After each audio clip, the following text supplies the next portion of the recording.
Sacred Symbols, a PlayStation podcast, is brought to you by, well, you. If you want to learn how to support our show, go to patreon.com/laststandmedia.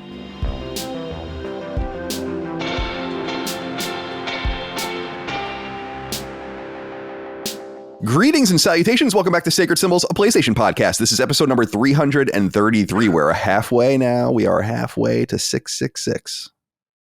Very exciting. My name is Colin Moriarty, joined as always by my son, Chris Raygun. Chris, good to see you today, my friend. How are you? I'm great. I woke up at fucking 5:30 in the morning. Whoa. Which was, and to be fair, like I did go to bed at like 10. For some reason, I was just so tired yesterday. Probably from just, existing.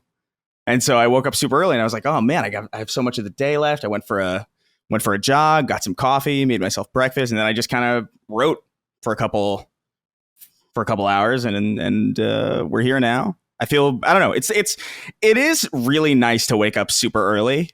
I also do know that I'm just not capable of consistently bringing myself to this place because I just naturally stay up super late. It's very rare that I find myself in this situation, but it does feel good. Going for a walk when it's like super early. It's nice. There's something about the air at like 7 a.m. everywhere that I've ever been. That's like uniquely like, I don't know, maybe it's just not enough people are out. So like the air has not had time to get polluted by people. Too much carbon. Yeah, I don't know. There's something. Feel breathing. There's something to it. But I feel great. Good. That's great.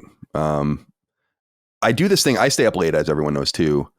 But sometimes I get really tired around 8 or 9, and then I just lay on the couch and sleep for 2 hours. And then I get up like after a REM cycle or whatever on the couch, like sweating at 11. And I'm like, all right, I'm good to go till like 4 a.m. now. It's quite simple. And I've said this before, and I think people can relate, is I just feel better later in the day. So I don't want to go to bed. It's like I'm finally functioning. Yeah. And I don't want to go to sleep. It's just that simple. Yeah, I'm the same way. I think we both kind of share that. I think I feel like we're both at our max anxiety levels in the morning, like when we wake up. And then it goes away throughout the day. So like by the end of the day, you're like, I feel great. But like you're supposed to go to bed and it's like, no, fuck that. I'm going to ride this out for as long as possible. Right. That's exactly right. It's like 50 First Dates when they know when they go to sleep, Drew Barrymore is going to forget everything. Right. So you want to stay up as long as possible. In order to avoid having to explain everything again. Over and over again. That was a very weird movie. Yeah, very strange. I saw it in the theater for some reason. Actually, I saw it in the theater because there were 311 songs in it, and I wanted to see. That's where Love Song, that Cure cover comes from. Oh, really? That film? Yeah. Which is a great cover. But dare I say better than the original, but I don't want to get in any fights with anyone. I feel like that happens a lot, though. To be like, I'm of the opinion that. Do you know Across the Universe, the Beatles movie? I'm praying you're not about to say something that you're about to say. I'm about to say it. I think it's better than that. I absolutely do. I think the auto-tuned Disney-fied versions of Beatles songs are better. Yeah, because the Beatles is already Disney coded anyway, but they're all it's like, oh, Yellow Submarine. Oh, Yellow Submarine. Get the fuck out of here. Go back. I'm saying the quality of the music sounds like Disney Channel High School Musical. Oh, for sure. Yeah. But like at the same time, it's like the old Beatles recordings are also like, they're from the silent era. Recorded on like wax candlesticks, so it's like it's all kind of shit anyway. No. Fine grooved wax candlesticks. Yeah. Dustin Furman, executive producer. Good to see you today. I like your shirt. Thank you. Not the Evangelion shirt, the other shirt. Yeah, the button. Oh yeah, this is the Metallica flannel. Yeah. I have from Dixon. You can go play Saint Anger in its entirety. Yeah, and I'm gonna get that weird ass snare sound. It is a weird tinny. Yeah. I remember when Saint Anger came out, I was just starting college, and I do like the title track a lot, actually. Saint Anger. Yeah, I think it's cool. And I love the video. Remember how cool the video was? Folsom, right? Yeah, or at San Quentin, I even think it might be. Maybe, yeah. And it's super cool because it really was them playing there. Right. And how much respect the prisoners have for them. Like the prisoners are just standing around them, basically. Like you could take a shot at one of the guys James Hetfield could be fucking dead with a shank in his neck in 2 seconds. So right. I always liked that video. But yeah, the whole snare sound, very controversial. Right. I'm not even entirely sure how he got that snare sound, because it sounds so overcranked. Yeah. That it's like tinny, like as if the bottom of the drum is just, it's not bouncing off of the skin, but rather like just on it. Right. People hate it. People hate that shit. Yeah. It's so funny to me. So that's a Metallica shirt though? Like, is it like branded on the back or something? Yeah. So, well, if you're in 4K, which I am not, right. It says Metallica here. Oh, I see. And then like the top button, it's like a see-through, and you can see the Ride the Lightning album cover. So it's like subtle. Right. I was like, dude, the color, I love the color of this so much. That's so cool. Yeah, I like the color too. Yeah. What was it, like $200? I think, no, it wasn't. Dixon flannel's not too bad. I want to say this was like 50. Oh, wow. That's very 50 reasonable. or 60 maybe. So, and that's crazy. Dude, when I that's not bad. I paid $40 for a fucking Sugar Ray t-shirt. Oh yeah, dude. Well, tour shirts. I mean, they're gonna get you. Tour shirts. But it's like $10 more. I could have gotten a button down. And check this out. This has features. This is a cleaning cloth on the inside. Oh, cool. They're doing that a lot now, which I greatly appreciate. There's that. It's so convenient. There's for a the growing blind sunglasses population. Like pen holder right here. So bunch of features. Colin, pretty nerdy. Yeah. Colin, you said like, for $10 more, I could have gotten a button down. Do you even wear a button? I've never. Like, do you care about button downs at all? The old Colin loved button downs, but yeah, not anymore. Not these days. If you look at me at IGN, I was in button downs every day. But yeah, no, I have a bunch of them, and I only wear them when I go out. Like every time we go out to dinner on Fridays, I wear a button down, for instance. But yeah, but you might not have ever seen me in one. Never, maybe. No, I genuinely don't think so. Yeah, I think I ran out of all my like when I gained weight for the fight, all my button downs were fucked. Like I have like 2 left that actually like fit me now, which is a shame. But I like that button down a lot because like the color combination reminds me, you Dustin and I are the same age, so he might, I don't know, maybe he might disagree, but like that color combination is like peak flavor of like fruit roll up. Oh, you know what I mean? Like this specific, like the blue purple tie dye. Yes. Like I remember those and I was just like, good shit. Yeah. That's what I think about every time I see that shirt. Yeah. Or like, there's like the berry flavored Pop-Tarts that are also a similar color, the frosting. Yeah, it's a good combo, but wild berry or something. Wild berry. When I was a little boy, we only had fruit roll-ups that were red.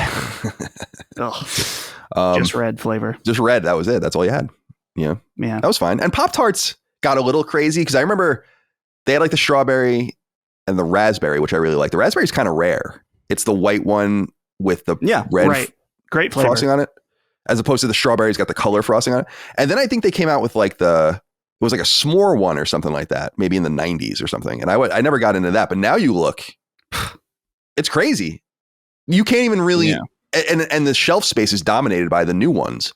I do love a Pop-Tart. I got to be honest with you. Oh yeah. But here's what bothers me about the Pop-Tart. They come in sleeves of 2, so you're supposed to eat 2 of them, right? Or at least that's the serving size. So why not just make one big one? Because it wouldn't fit in a toaster. Oh, like a pop-in toaster. People still use those, I guess. Yeah. I actually just got rid of mine. I haven't used one of those in many years. Yeah. Yeah, toaster oven. Right. Toaster oven, of course. Right. Yeah. The new Pop-Tarts, they are definitely getting out of pocket. They're like, oh, it's a double chunk chocolate cookie ice cream. Double chunk chocolate cookie. Like here's every dessert in one Pop-Tart. It's like, it's getting crazy. Take it easy. The dessert / breakfast industry is like, I remember walking through an aisle in like around like the beginning of the pandemic or just like maybe shortly before or shortly after and seeing all of these cereals that I had no idea exist. Like they had like Sour Patch Kids cereal. Oof. And it's just like, we're getting too, maybe RFK's right. maybe we got to get rid of a lot of this shit. He's definitely right. Like, about that. Yeah. He's like 30% correct, 70% maybe like there's a brain kind of situation going. I do think it's hilarious that that it's not a joke that he had a worm in his brain. That's like it's crazy. That's a wild. He's an interesting. I love the meme thing of him just sitting there, and then people be like, "So I was at this thing doing like," and that's the way that the meme. Oh yeah. An animal died somewhere. Yeah, right. He's an interesting guy. Yeah, I'm amped about.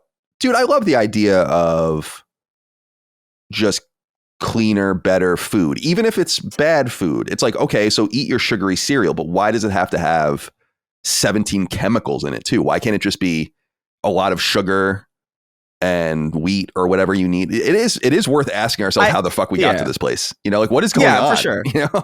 I do think we're missing a key component of this though, which is the sugar and its ubiquity. Like it's strange to me that you would be so health aware, but just the amount of sugar in everything is just not an alarm for you. It's just like, that's kind of the biggest thing. It's kind of the biggest reason why people are addicted to bad food. It's, I don't know, just seems like a strange oversight to me that that's not part of the plan. Like I'm all for the plan if you're going to target sugar, especially, but like, I don't know, the fact that there's sugar in fucking Subway bread, like so much of it, like so much so that it's essentially candy in other parts of the world. It's like, I don't know, man. Get the sugar out. I'm looking on Amazon. Some of the flavors I'm seeing: frosted confetti cupcake, frosted banana bread, frosted Boston cream donut. Then they just straight up went diabolical. Apple Jacks flavored Pop-Tart. Get the fuck out of here. You know? Why do you need that? Just go eat Apple Jacks. I love Apple Jacks. Charcoal and strontium 90 flavored Pop-Tarts coming soon. Welcome. There used to be a great Twitter account called Pop-Tart a Day, and they would do like Crest flavored Pop-Tarts. And I'm like, dude, and it would just do like orange juice and toothpaste, stuff like that. It was good. Do you guys have, because I have this thing with mint where it took me a long time to appreciate mint flavoring in things because it just reminded me of toothpaste. Yeah, I'm kind of still similar. I'm not into it. You know? Oh, really? Like you don't like mint chocolate chip or anything? No, I don't like. I only eat vanilla ice cream if I'm gonna eat ice cream. That's the least surprising thing I probably ever said to you in the 8 years I've known you. Yeah, I think that felt like almost like you know how SingStar has like the words come across. I saw them. Right. And I was like, I was waiting for you to hit them. Mm-hmm. I also appreciate vanilla ice cream. I feel like people are like, oh, that's just plain. No, it's not. No, not a good vanilla. It's not plain. Well, vanilla is a wonderful thing. It's a bean. It is plain. I don't think it is plain. I don't think that's necessarily a bad thing though. You know what I mean? Because I like just plain, like I like white rice. You know what I mean? Just like, just especially at like a sushi restaurant, they got like the hard, like the sticky rice. It's like, I'll eat 40 bowls of that and be totally fine. Rice and that's is so plain. good, dude. Oh yeah. Yeah. We eat rice 4 to 5 times a week, probably. And I would say 4.5 times a week, let's say, in our house. That's very Hispanic of you. You know? Yeah. Oh yeah. I first became it's weird, man. Like my family growing up, we ate rice once in a while, but it was notable actually. It's like, oh, we're going to have rice with this or whatever. It's like, okay. And then I was friends with this guy, CJ, on my hockey team in high school. And he was Asian. He was Korean. And his parents were like off the boat. And I used to hang out at his house all the time. And that was the first time I had ever encountered the perpetual rice cooker where there is rice 24 hours a day, 7 days a week, ready to go. Like whatever you want. You know, like, and so we'd come down for breakfast and make eggs or whatever, and just go get rice. And that's how I got really into rice and eggs, which is like one of my favorite combinations. Good shit. And ever since then, I've been what you might call a rice appreciator. You know, so shout out to CJ. I haven't talked to him in a long time, but his very Asian parents introduced me to that. And then when I lived in Sunset in San Francisco, which is very Chinese, I used to just go to one of the Chinese grocers and buy like the massive bags of rice, like the 50-pound bags. And then and I had like a huge tub and I would just dump it all into the tub, like a Rubbermaid tub. And I would just eat rice all the time. It was great. Oh, love it. Nothing like a good rice, you know, many rices. Right. Lots of Reese. Reese. Dustin, I meant to say this to you. I feel rude because I forgot. Thank you for all the Mega Man stuff you got me in Japan. Oh yeah, I've had it around my desk, and that's why I didn't say anything because I was gonna do it last week, and then I forgot. Micah said she talked to you and Holly or whatever about it already, but Dustin bought me a bunch of random little tchotchkes, which I appreciate in Japan. Did you see a lot of Mega Man stuff or not really? No. Interesting. Most of those were from gotcha, toy machines, and then at the Capcom store, I was looking, and they had some Mega Man stuff, but most of it was like X or beyond. Right. But the one thing I got you is from the Capcom store, the little patch. Yeah. So here's this is sick. This is a little Mega Man 8-bit patch. So thank you for that. This is what I'll show everyone everything. So is this was there a gotcha? This is Heat Man for Mega Man 2. Yes. From the stage select screen. So there was a gotcha machine with just these in it. Yes. Oh my God. You could probably get them online to get the rest of them. God. And was it more than Mega Man 2? No, I think it was just Mega Man 2. Okay. Because so that's cool. So this is a magnet. This is going to go on the fridge, of course. This was very interesting. So I haven't opened this yet, but this is Atomic Fire from Mega Man 2. So this was another gacha. Yes. I guess. And so this is the screen you would see when you would get the weapon after beating the boss. So you'd see this after you beat Heat Man in Mega Man 2. And then this is fucking dope as hell too. So this is Crash Man. See, this is what I'm talking about. This is just random. Mm-hmm. Right. So I've said it before to you guys, like when you see Mega Man merch in the West, it's always the same guys, and they're finally getting into better ones, but it's like Fireman, you know? So to see something obscure like Crash Man's from Mega Man 2, but pretty obscure robot. And I was like, dude, this is fucking awesome. Like this stuff is just floating around in Japan. I gotta go get it. What else do we have here? Oh yeah. And then this is another obscure one. This is like a screenshot from Mega Man 4. Pharaoh Man fighting Pharaoh Man. And I think that's it, isn't it? Oh no. And then you got this. I think you got this for Brad too. This is Final Fantasy Record Keeper's like a little coaster. Oh yeah. That's from the Square Enix Cafe. Well, thank you. This is very, very thoughtful of you. I know what it's like to go to Japan and have people being like, okay, so here's what I need. And I would do the best I can. Like I told you, I bought Dagon's Famicom in Japan and shipped it to him. And we've talked about it. Remember, Dustin, it's like, it's so funny going into like Family or Super Potato or whatever, one of these stores, and they have a million Famicoms and they're all priced moderately different from each other. Right. And I'm like, what is going on here? You know? Yeah. So I'm like, am I picking the right Famicom? They're all wrapped in plastic and cleaned. I don't see anything like that in the States. So I wanted to acknowledge that. Thank you. Yeah, no I'm sorry problem. that I didn't say anything sooner. No, yeah, I'm glad. That's the thing. I was looking for Mega Man stuff, and then it was just odd that it was like mostly just gotcha stuff. I just sent you a link of a website where you can buy more of the boss characters from Mega Man 2. Because I think you have the Crash Man one. They are way more expensive to import them than in Japan. But yeah, it's fun. Holly and I both enjoy highly finding stuff, bringing it back for people. But yeah, no problem at all. Yeah, Hope thank you. enjoy Yeah, it. this is so if I buy it here, I get it's $8 each, and I get a random one. So I God forbid it for me even saying this, I would spend this. What would it be, $56 to get the rest of them if I knew I was gonna. If you knew, yeah. And by the way, that is such a fucking crazy thing. $56 more for like these little things, but I do it. What I really want, though, I mean, I want them all, but this is so cool, dude. If they made these screenshot or these stage select screens for each boss, I'd be fucked. You know, especially if you can like because you can then put them in the Brady Bunch kind of thing on your fridge or something. I mean, come on, dude. My fridge right now is covered in a Symphony of the Night magnets, which is strange. And word magnets. I love the word magnets. It's not really popular to do that anymore, but when I was in college, it was very popular to put the word magnets on your fridge and then have a party or something, and then people would make sentences. I remember that, but I don't feel like people do that anymore. Mostly because no one could read, I think, anymore. Did you see? The study that said 54% of Americans read at a 6th grade level. Is that true? Can that? I mean, I don't know.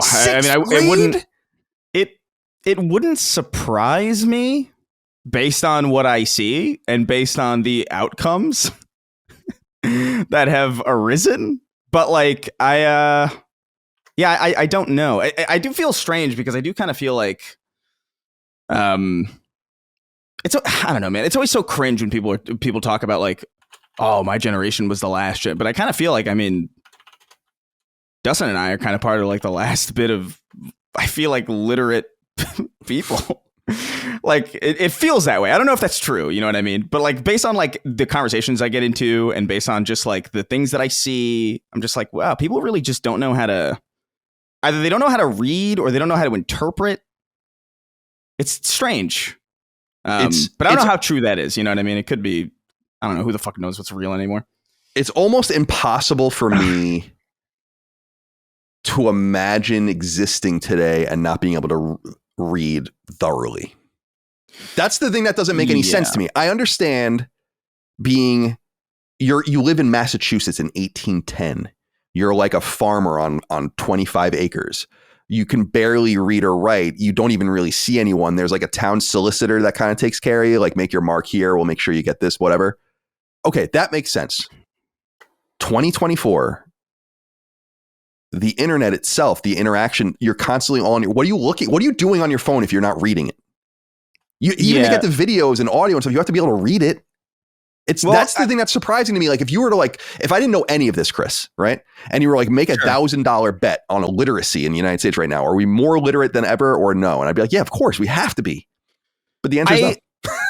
I think, look, none of us are scientists. None of us are social scientists. Like, whatever. We're shooting the shit on a podcast. But I do feel like on some level, I think literacy and knowing how to read aren't necessarily the same. I think people can read. I just don't think they can actually make sense of what's in front of them. And what I mean by that is they can read a sentence, no problem, but absorbing that sentence and actually interpreting that sentence from a page into a coherent thought. I think that's where kind of the breakup happens. Because I think most people can read. I think they see the word okay on an app and they understand what that means. But I do think there's such an overload of information now that especially for kids with iPads and fucking phones and, I mean, I don't know. It sounds boomerish, but I do feel like that's probably not the best thing. It is kind of, you're bombarded with information. And so information becomes kind of meaningless. And so you're less interested in figuring out what it is, or at least that's my assumption. I don't know. There is a thing about reading books on either iPhones or iPads that some people, I know myself included, if I read on a screen, I read quickly and I don't read fully. But if I read on a book, then it's different. My mind switches over. So there's probably something to the amount of phone use that we're not reading the way we used to. For sure. Yeah. Well, because most things that are on a phone are not books. It's kind of useless, meaningless fucking nothings. And so if we read literature in the same format that we read nonsense, literature becomes nonsense because it's the overwhelming minority of what we're reading on our phones. Yeah. Yeah. This is all bullshit, by the way. I don't know. Well, just it's actually, I think, quite interesting to think about. Yeah. Because I was even when I'm playing Metaphor, we'll get into that later. And it's man, there's so much reading. This game is really dense. Now I don't mind it, but I'm like, damn, this game is inaccessible to a bunch of people. Even if they wanted to play it, the statistics suggest that they will not be able to really do it. And that's scary to me, man. I don't know. I think a lot of it has to do with the way we it's the same thing with math. Mike and I were actually just talking about this yesterday. It was how they teach kids how to do math now. And I'm like, this is incomprehensible. Yeah. Why are you changing this? Everything. And it's the same thing with how we learned how to read. We did change that over time. And it's but why? It really just gets back into my hope that the Chinese just launch a series of EMPs over the United States and just fry this fucking place. And then we'll have to, read books again. And we'll have to read because all the electronics will be broken. Yeah. See Jericho for more. All right. Welcome to Sacred Symbols, a PlayStation podcast. It's good to be here with you guys today. Oh my God. It's rainy out here. Winter is settling in a little bit better now. I'm feeling good. Football's on tonight, which is fun. I'm looking around my desk. Is there anything interesting on it? Not really. So it's time to get into the show. No more distractions. I have to actually do the show now. Yeah. Welcome to Sacred Symbols, a PlayStation podcast. We go live each and every week. You can get us 3 days early and ad free over on Patreon, more than 13,000 of you do. Patreon.com/laststandmedia. Your monthly subscription over there will get you early ad free access. Well, depending on the tier you are at, of course. $5 tier is the nice sweet tier. Early ad free access to every episode of Sacred Symbols. Early ad free access to all the other shows we do on the network. We do 6 shows a week. That includes Sacred Symbols Plus, our supplement, once weekly or twice weekly, every other week for Sacred Symbols. Lots of good stuff going up there recently. I just did a mailbag episode, which people are really enjoying, called 24 Questions with Colin, so people can check that out. Rick Hogue and I sat down to do a podcast, as I discussed last week, all about how the Trump win in the United States presidential election might affect video games through the lens of certain things like expression, tariffs, labor, and so on. So check that out. We did deep dives on Silent Hill 2, Kunitsugami, Path of the Goddess, Until Dawn remake. I'm going to have Hogan again in the coming days to talk about a trio of new lawsuits or legal happenings, including the Bethesda strike with its QA workers, which is pretty interesting. I'm excited about that. I don't know if you guys saw, Ubisoft was sued by a couple of players over the delisting of The Crew, which is pretty interesting. And I want to check that out as well, and a couple of other things that are going on. So we're going to have that. So check that out on Sacred Symbols Plus. You can also on patreon.com/laststandmedia get RSS access. So you just get an RSS link that you can put into your podcast feed or into Spotify if you'd like. You get access to our Discord, the ability to submit inquiries to the show, and so on and so forth. So lots of perks over there for basically very little money, especially in this inflation era, in this Weimar Republic Zimbabwe inflation era. Merch can be found at laststandmedia.store. T-shirts and sweatshirts, hats, and so on. Thank you to the almost 500 people that ordered Last Stand merch. Stand Down merch that we did for a pre-order for. So thank you for that. You can leave us nice reviews on podcast services. You can like the videos, follow us on YouTube, do all of that kind of fun stuff if you so desire. Let's get into some topics of discussion and start to stretch our legs. And then we'll get into some of the gaming news, some interesting stuff going on this week. Some bigger news, what we're playing. We'll end things with inquiries from the audience, but let's start with some random stuff from the audience first over on patreon.com/laststandmedia. Michael Mashed Potato wrote in and said, "Hey, CDC, in this week's segment of being put into a bad situation," remember, it's not being put into a bad situation. You're being put into a situation. Right. So it's implied. Let me explain to you my Tuesday morning. As I am showering to get ready for work at 6:50 a.m., that makes me want to throw up. Yeah. I get a notification on my Ario camera. Is that how you say that? ARIO? Ario? No idea. I didn't think. Oh, yeah, Dustin? Is that what you said? I don't even know that. I don't think I've ever seen that in my life. I didn't think much of it because typically at the time, squirrels, birds, and even deer are in my driveway. However, when I checked my notifications, I saw a woman dressed to the nines in her neon jogging gear pacing around my driveway. She then heads towards the gap between the bushes and the shed behind my house. She walks behind it and disappears. I found this to be extremely odd. However, maybe she's just continuing her morning jog and needed to add a different terrain to her routine. Anyway, as I was leaving for work, I decided to check behind my shed. To my surprise, I found a hot steaming pile of poop. It looked like the emoji. This woman had a bathroom emergency behind my shed. I was shocked at first, and I laughed. Then I became annoyed at the reality of the situation because she decided to leave it there. She didn't try to hide it or clean up her emoji mess. What the fuck do I do now? I decided to make my first post on Nextdoor to make a plea. I don't even use that app because I heard it's crazy. To make a plea for this person to come clean up her steam pile. I mentioned in the post that I have her on camera not pooping, and I just want the pile removed so I can finish my landscaping for the season this upcoming weekend. This post took off and I received lots of engagement over it. It even caught the eye of a reporter from WFMZ, which is my local news here in Lehigh Valley. I was asked by the reporter if I would be willing to do a story on my shitty situation, in which I politely declined. What would you gentlemen do? Would you have shared this video with the local news? Would you drive around the neighborhood in the early morning looking for this person? She undoubtedly lives in my neighborhood somewhere. I'm going to make a lawn sign and put it out back, but I am curious on how I should handle the situation from a third party's perspective. What say you? Sorry for the long post, by the way. And also, I have the receipts in case people think this is a lie. Cheers. It was very long, but I liked the story, so I went with it. I don't know about this one. You feel, I'm a person with a fucked up stomach. And I joke about it. I've totally shit my pants, like, as an adult. And I've also, like, shit on the side of a road. I've shit in the woods. I've shit, like, it's horrible. It's a horrible thing. And so I'm sympathetic. And I'm wondering if why can't we live in a society where a woman like that can just knock on your door and be like, dude, you don't know me. I've never seen you in my life. This is fucking insane. You know, kind of like a Larry David. I think there's a whole episode about him trying to use the bathroom, I think, somewhere. And then that's how he finds he finds like the Muslim woman that like wears the whole hijab or whatever. Right. And she ends up dating like the blind guy or whatever. I don't know why everything has to connect back to Larry David in my life. So I feel bad for her, I guess is what I'm saying. Like, it kind of sucks that happened. And I say that as an adult shitter of my pants. You know, She did what she kind of had to do. Now, maybe she should have gone back and cleaned it up. Maybe she should have even knocked on your door and been like, listen, I'm really embarrassed about this. But you shared the video. Like, I don't know. I again, you didn't share the video of her shitting. You don't have that on video. I totally know what you mean. You have her at like different angles going and then coming or whatever, which I get. But I don't know, man. Maybe a mountain out of a molehill in some sense, in my opinion. But maybe I'm just very sensitive to this particular woman's plight.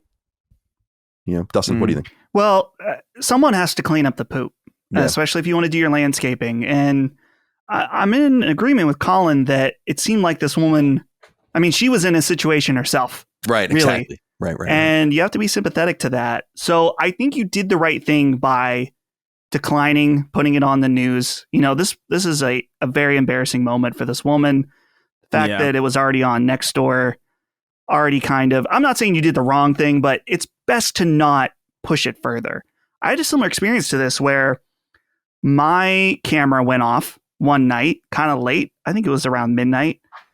And I looked and there was a guy standing in my yard. And I was like, I immediately, like, my blood ran cold. I was like, oh shit, what's going to happen? Do I go grab my gun? I don't know. Is this guy going to break into my house? So by the time I get up and go to look outside, he's leaving. So then I check the footage. This dude just opened my gate, went in, pissed in my yard, and left. Just pissed in my yard. And, like, I could have called the cops or something. But they're not going to do anything. And it's like, So you know what I did? I put a lock on the gate. Yeah, there you go. I put a lock on the gate. It's a little annoying, but I kind of wanted to do that anyway because I'm afraid of someone stealing Frisk. She's so small. She's so cute. It'd be easy for someone to that'd be scoop horrible. her up. So I just locked the gate. But yeah, what a douche. You should have shot a warning shot at him. Yeah. Dance, partner. While he's like Boogie 298. Yeah, dude, that's so funny that he did that. Shot in the air like fucking Yosemite Sam. Yeah. Chris, what are your thoughts on this situation? Yeah, so you should kill this woman, I think. Yeah.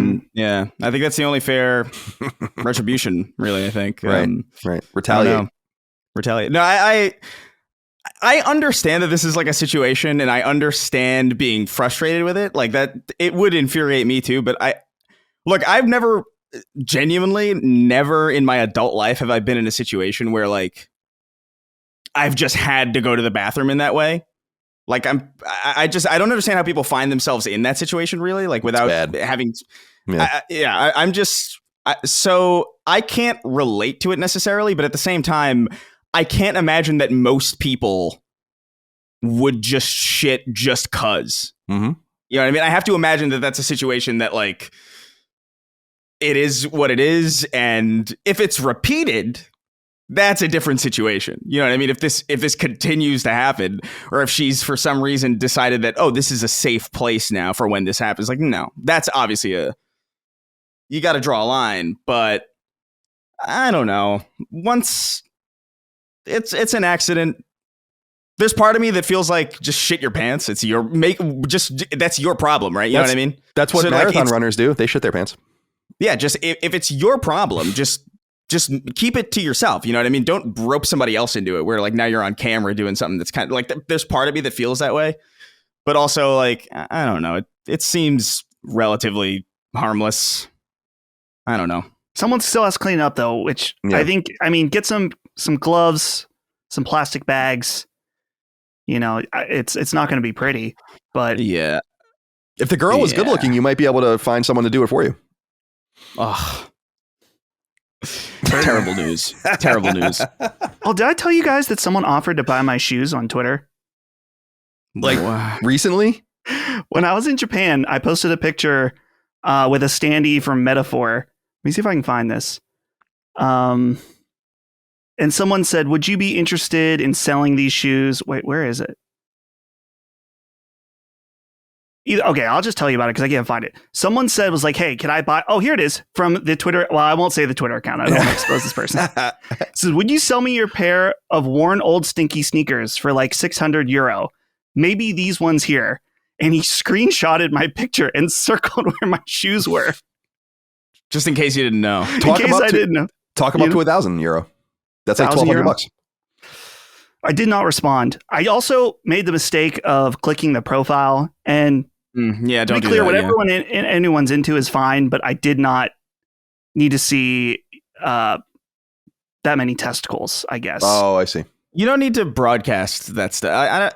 I wish I miss when we knew less about everyone, but that's, I don't know, man. 600 euros, not nothing. You know what I mean? Like, for shoes, like, I don't know. I might have been like, yeah, fuck it, why not? Yeah, $600 is that's well, I mean, I appreciate that. I mean, here's the thing though. Once you send the shoes, I don't want to become this guy's plug. You know, right. Yeah, I don't want this to be an ongoing. I don't want to open that door. I'd rather just keep the shoes. I don't need 600. Yeah, you euros. don't need the money. You don't need the money. Not for that. I mean, I would do a lot for 600 euros, but I'll keep my shoes. That's a PS5 Pro kind of. Yeah. You know, like, I don't know. That's a significant amount of money for shoes. That's not even like a particularly like personal item. It's not like underwear, which I think is like kind of a line where I think it's just like, I don't know about that. But like shoes, like, I don't know. Who the fuck cares about shoes? Only freaks, really. The underwear thing was always weird to me just because, I mean, it's like whatever, to each their own, but it's like, what if the person has something? Oh, yeah. Like, couldn't you? I'm not saying like fucking AIDS or chlamydia. I'm saying like, what if it's like herpes or something, you know, like something that's can be transferred like that, you know, it's dangerous. Then you have it like in your face or something like that. I'm like, teach their own. Do it all for the nookie. Feels like, yeah, you do. I mean, right. I'll say, you know. Michael Mashed Potato, thank you for writing in. Be well. Take good care of yourself. And what this woman, the perfect thing would have been like if the woman just knocked on the door and came back and was like, listen, this is what happened. I'm here to like, you know, well, I want to be discreet about it. But this is the opposite of discreet in some sense. Yeah. Well, let me ask you this before we wrap this up. Does the fact that if it was a man, would you feel the same way? I would feel as sympathetic. I feel like you're right though, in that I feel like it's less, just because it's a woman, it feels less aggressive. There's something about that. Yeah, sure. Right. Okay. One up on that, Chris. What if he mentions it's a poop emoji, so it's a solid mass that can be picked up easy. But what if it's just a pure disgusting explosion, splatterfest of shit? Now, to be fair, she couldn't control what type of poop was coming out. And honestly, this is probably the best case scenario for her if she was in an emergency situation. But if it's getting to the point where he's like got to wipe off his shed because there's just splash damage, I could understand this being a little more like, hey, I can't deal with this. Right. Yeah. I would say we need more information, but I don't want more information. I don't want any follow-ups on this. Yeah. Stay away. I think it's just it's a truly unfortunate situation. But I do love the challenge because you're right. It's like, what if it was like a 40-year-old male homeless man? It's like, yeah, you might feel differently about that, but I would. Yeah. But why? Yeah, maybe there is an implicit bias there in some sense. But I really do feel sympathy for people with just generally with stomach problems because I totally fucking get it, dude. Sure, yeah. I have been in horrifying. It's scary.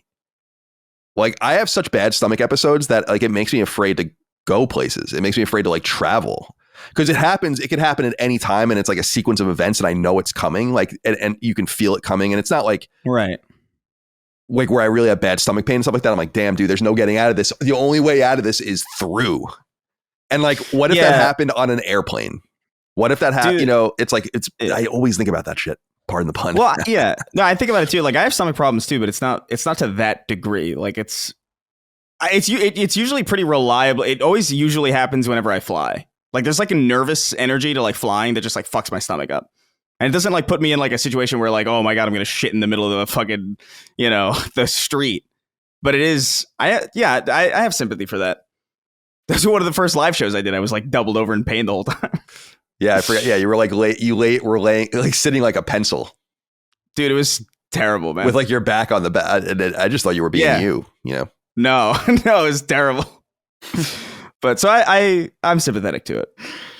Is the implication that Chris being you is someone who looks like they're in a decent amount of pain at all times? Yeah, I mean, that's not necessary. That is the vibe that I try to convey. Is that like I'm in immense pain? Leave me alone. Yeah, it's exactly. You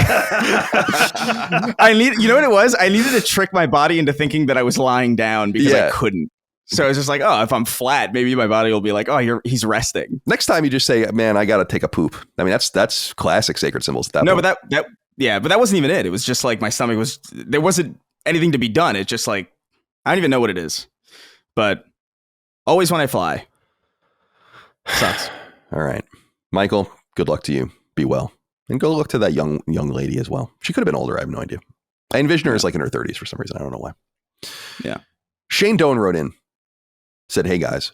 Shane Doan, by the way, he spelled it differently, D-O-H-M, but Shane Doan was a legendary Phoenix Coyote hockey player for many years. So maybe you get that a lot. He says, hey guys, I heard the write-in about decorating for Christmas last week and couldn't help but laugh at you absolute amateurs. Every year, my girlfriend insists that we put up our Christmas tree, not in November, not in October, not even in September, but in August. Yes, that means that our tree is up for almost half the year. I don't know why she wants to live this way, but I suspect she has some Christmas-based trauma she has yet to share with me. Anyway, love the show. Happy holidays. Have you considered shooting your girlfriend into the sun? Yeah, that's look, man, that's egregious. That's egregiously early. Now, granted, I will say the tree in the house is kind of nice. It is. There is something about it that is like, why is this like kind of like just a limited time thing? But at the same time, we've established that it is. Mm-hmm. And so just, I don't know, man, just fucking go with it, please. Just like we have all these, we all sign a social contract when we're born on this planet. And one of those is you don't put your Christmas tree up in August, I think. I agree. I mean, I do think it's funny if you're like in a frat house or something and it's been so long, like the tree just stays up all year. Because like it's too late now to take it down. And then like weird shit, teen movie shit like that. But it's, come on, man. Because it devalues the season. Right. In my opinion. Yeah. November is the absolute earliest that this can go on. And again, didn't we talk about this last week? We must have, because that's what he was writing about, is like, got to go with the real tree. So I suspect it's impossible that you're using a real tree. So in some sense, I feel like your girlfriend's kind of a faker, if I'm being honest. Because if she really loved Christmas, she would have 3 or 4 different trees in and out of there between August and December, keeping it festive. But she doesn't care that much, does she? So I'm glad he brought up the potential of a Christmas related trauma, because that's what I thought. This early. What is the trauma? It has a little whiff of an illness, Yeah, maybe it's reverse trauma. Maybe it's Christmas is the time, like it's like, Christmas was like a point of safety. And so it's like the tree's got to go up. Just like it's got to go up. Yeah. Mm-hmm. I don't know. Mm-hmm. That's a weird. They're putting the trees up in August now. Can you believe this? It's. I don't know. It's too much, man. Yeah, I think you should sit to your girlfriend down. You got to get to the bottom of that. I mean, that's all. You got to get to the bottom of it. And Shane, I suspect that you will never get to the bottom of it because you've, for some reason, just been letting this go. You're right. Your hair. You're fixing your hair. Yeah, I gotta cut it. It's just getting in the way now. It's really bothering me today. I don't know. J-Rock wrote in, said, hello, Sacred Boys. Colin, I know I'm a bit late, but I wanted to congratulate you on your 1-year anniversary with Micah. I'm getting married this Saturday, and a lot of people have been asking if I'm nervous. Honestly, I'm not. I'm a little stressed about making sure all the small details are taken care of, but overall, I'm just excited. How did you guys feel leading up to your big day? Do you have any advice on how to savor the moment and make sure it doesn't fly by? Thanks for the great shows week after week. So we've talked about this because I remember talking about this when I got married, is that the day, J-Rock, is going to fly by and it's going to be over. Like, as soon as it begins, it's going to be over. For some reason, people told me that and they're like, it's inevitable. It's going to be the way it feels. And it does. It does feel that way. At least, I can verify it really does feel that way. So you got to hold on to it the best you can, but I would just be focused on the moment and not really worrying about savoring it because you're just going to be in it. So just enjoy it. We were nervous beforehand, but I wasn't nervous about. It's what you said. Like the people that are collecting are your closest whatever number of people in your life. So like the people you least need to impress, where something can go wrong and it's not really a big deal or whatever, and no one's judging you.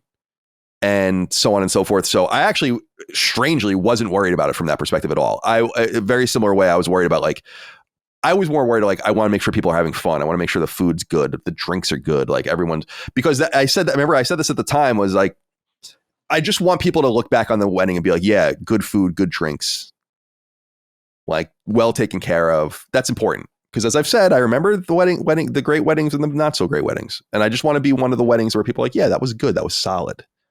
So I was just more worried about it from that ethereal perspective. But you're already resigned to getting married, and that sounds bad, but it's like, you guys are like, it's Mike and I say this all the time. Our relationship hasn't changed at all since we got married.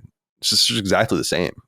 So you know what you're doing, and it's going to be fun, and you're going to have a great time. And so this Saturday, you said, so your anniversary will be the 16th, November 16th. Well, good luck to you. Chris is unmarried, of course, but Dustin, you were married young, so you really had a whole different perspective. But yeah, you would have hated my wedding, Colin. Yeah, I would have. It was, we were two poor college kids. We got engaged and married 3 months later. And that's so fast. Yeah, nice. It was fast. How long did you date? 2 years. Yeah. Okay. I think. Yeah. That's about how long it was. Maybe not even. I don't even know if we were. It might have been like a year and a half, really, before I asked Micah to marry me. Yeah. Yeah. But yeah, well, it does go fast. And it was funny because for Holly and I, we wanted to have a wedding, but if we couldn't and we could have just eloped, we would have been totally cool with that. Yeah. We were just kind of, felt like a formality for our family in some ways. Not that we didn't enjoy it. We did. We had a great time. I'm glad we did it. But we really just wanted to be married at that point and start our lives together. And so, but yeah, enjoy it, have a good time, and have a long and fruitful marriage after that. I've been married over 10 years now, which is insane. It doesn't feel that long. Yeah. It's crazy. You've been married for 10 years. Like, whoa. It's wild. I will say I don't like the word unmarried because it sounds more like divorced than divorced sounds like. Oh me. Yeah, I see. You know what I mean? Single. Yeah, like I don't know. There's something like, oh, he's unmarried. Yeah, you're right. You're right. You know what I mean? Yeah, There's something. It sounds judgmental. It's not the way I meant it. Well, no, I don't mean it that way. I just mean it sounds more like the word. It sounds more like divorced than the word divorced. Sure, I get it. Yeah, like, I don't know. Yeah, it's weird. But separated and unmarried. Yeah. Yes. Yeah. Sure. Well, J-Rock, good luck to you. Be well. Be in the moment. It will be gone before you know it. And it's funny how much that day I do remember, actually, which is cool. Especially considering I don't remember fucking anything for obvious reasons. Yeah. All right, let's get into some gaming inquiries here. I want to talk about the Pro, but before we do, Flint Dibble and the Dibble Singers wrote into us on Patreon and says, "Dear Glup Shittos, Colin, where the hell is Lillymo's next game? You have been edging us for weeks now. Announce it already." We failed certification. What? But I'm telling you this because it's actually interesting why we failed certification, and I thought people would take heart in this. So I'm trying to find the specific. Yeah. Okay. So. Yeah. All right. So here, I'm just reading our Discord. Sorry, the Lillymo Discord. So our new game was submitted for certification on various platforms, and PSN spit us out because there are 2 trophies on the list that are basically not gameplay related. And so I'll just tell you, like, one of them is for like not using any of the dialogue, I think, or something like that. And one of them is for like listening to a song or something. And we were rejected. Like, and we don't know the exact nature of it, but we're kind of reading it as good as them trying to stymie auto trophies that are like ruining the platform, where it's like, just do this, and get the platinum in like a minute, which some of those games do. So I kind of take heart in it, where I'm like, yeah, the platinum's actually going to be the PS4 and the PS5 versions have different platinums. The PS4 version is easier. The PS5 version is way harder. But we do have a few just throwaway trophies like that, which we thought were totally fine. And so we failed certification. Because of that. It's not a huge deal because you can just we already did fix these things. You just get right back in line.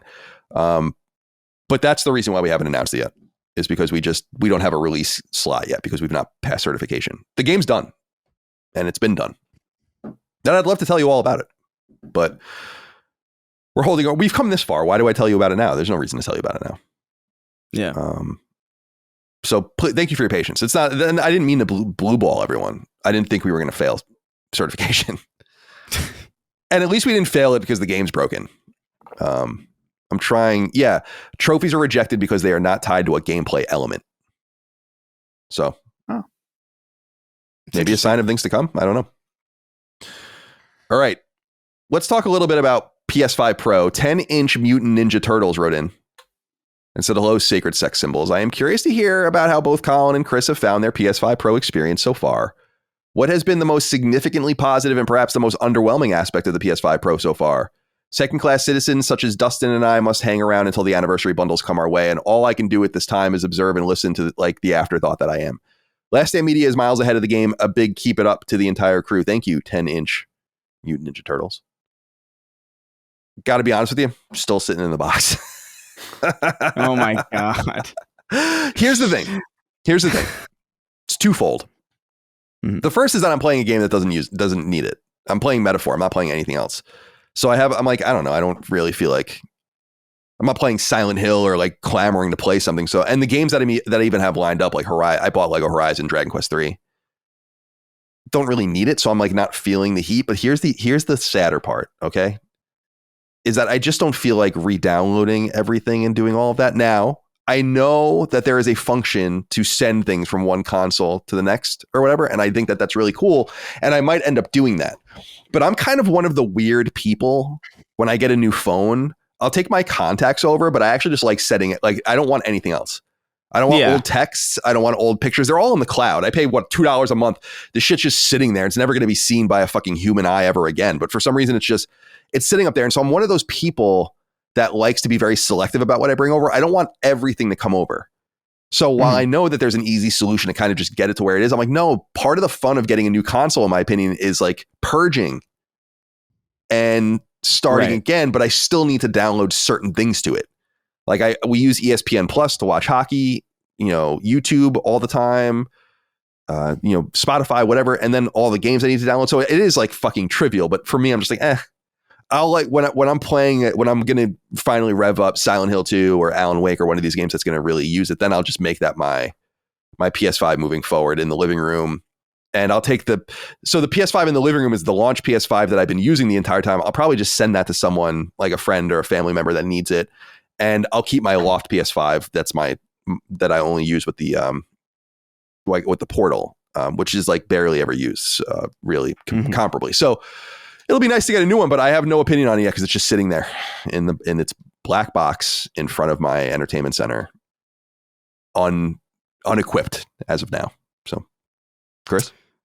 Yeah, well, I have been using it. I kind of felt the same way where I was just like, there was an option to do a data transfer, but I was just like, whatever. I don't know. I don't care. I'll download the stuff that I think I'm going to use on this. Final Fantasy VII Rebirth was the first thing that I downloaded because I saw that was the biggest or the most obvious improvement. Mm-hmm. That's what they say. And to be fair, it totally was. Like I could tell the differences. Like, oh shit, this actually looks, proper now. It's you could see that is the most clear benefit to the PS5 Pro. But at the same time, I will say everything else is very, very, it's like, it's night and day if your perspective was in a basement with no windows, where it's just like, I know it's different. But I couldn't tell you what the fuck was really different about most of the things that are happening on this thing. I'm sure some things run better. I saw something about Dragon's Dogma running pretty well on it or something like that. I don't know how accurate that is though. Like I can't speak to that personally. I will say of all the things that I tried, Alan Wake 2, other games I'm blanking on them right now because I just kind of jumped between a bunch of them. I don't really see much. But I'm also more sensitive to frame rate than I am to resolution. Like I could really give a fuck what something looks like personally, as long as it's running well. I still play, I like games like Crow Country and old Crash Bandicoot on the PS1. So like my barometer for what can pass for like a good looking game is very, very low, as long as it's running at like a consistent frame rate. So I played a little bit of Alan Wake 2, and I'm sure it looks better, but like I don't really see it. Like Final Fantasy VII Rebirth so far is the only thing that I can see the actual changes of. And even that ran at like a perfect 60 frames just with like a terrible resolution. But again, for me, that terrible resolution didn't really bother me at all. So I'll say as of right now, I don't feel like there's a lot of value necessarily. It's like a little underwhelming personally, for me, for somebody who doesn't really care that much about resolution. But the existence of Final Fantasy VII Rebirth and how much is done to that kind of convinces me that this is more of like a future-proof thing. Like there will be games coming in like the next year or two that I would imagine would see a huge benefit to running on the Pro than on base PS5 that we're just not necessarily seeing right now. And so from that perspective, it's kind of a little bit like like the fanfare of it is pretty low, especially for the price point. The fact that there's no stand is still like very ridiculous to me. I don't understand. It just seems crazy. But I will say the extra 2 terabyte hard drive is very, very nice. You can get a lot of shit on your machine, and you don't have to delete shit nearly as much. Like I have everything that I'm playing really right now on it, and I'm not even close to using up even close to a majority of the space. So like that's really cool and really nice, and a nice change of pace. But that you could have also solved that with an external hard drive. So I don't know. My read on it right now is kind of lukewarm. It's like it's fine. If you want to have a machine that you know will handle certain things better in the future, then sure. I still think the price point is a little steep, and I think most people won't necessarily care. I feel like this is even more of a luxury niche product than the PS4 Pro was, because there's not that immediate, 4K or like 1080p to 4K jump. You're just kind of getting 4K to 4K again, or like, 1440p to 4K, which I would argue the difference is pretty negligible in the first place, especially if you're playing on like a smaller TV, or if you just, are more of a frame rate person like me. But yeah, I will say it looks a lot better than the PS5 does, in my opinion. Like I think those lines really help, like aesthetically. I'm not nearly as bothered by it. And I notice it especially because I moved my base PS5 into my bedroom. I just use it as like a media thing now. And it's just the base PS5 is just so fucking hideous.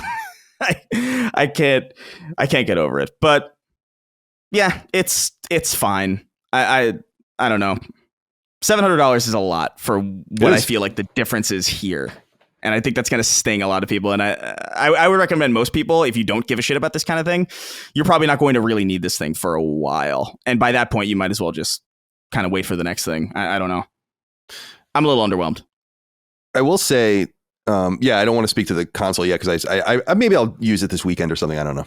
But it's people are going to be so upset. I can't wait to see people's comments. Yeah. But I think what I'm saying, I mean, it doesn't really make any sense if you're really excited about new things, but I don't get really excited about much of anything. And just with the game I'm playing, it's like, I'm not, isn't demanding this right now. Like Metaphor is fine. I would like Metaphor's load times to be a little bit better, and maybe that's improved in some sense on the Pro. I have no idea, but it's better frame rate. Yeah, the frame rate I think is totally fine as it is. Well, yeah, there are points when it definitely dips, and that was like Digital Foundry did this. I can see it when I'm playing it on base, but apparently on Pro, no dips at all. Well, I was going to say I'm really enjoying it, but we'll wait. We'll talk more about that in a little while. But yeah, Justin Zazada wrote in about something that I want to talk about, and that even having not taken my own out of the box, having seen just so many pictures of it, I think it's obvious we can talk about this. He says, "Hey, Sacred Gents, is it just me probably, or does the PS5 Pro feel like a more budget device? Not performance wise. I feel like the storage, picture, and frame rate bumps I get are worth the price, but physically, I just feel like it looks cheaper.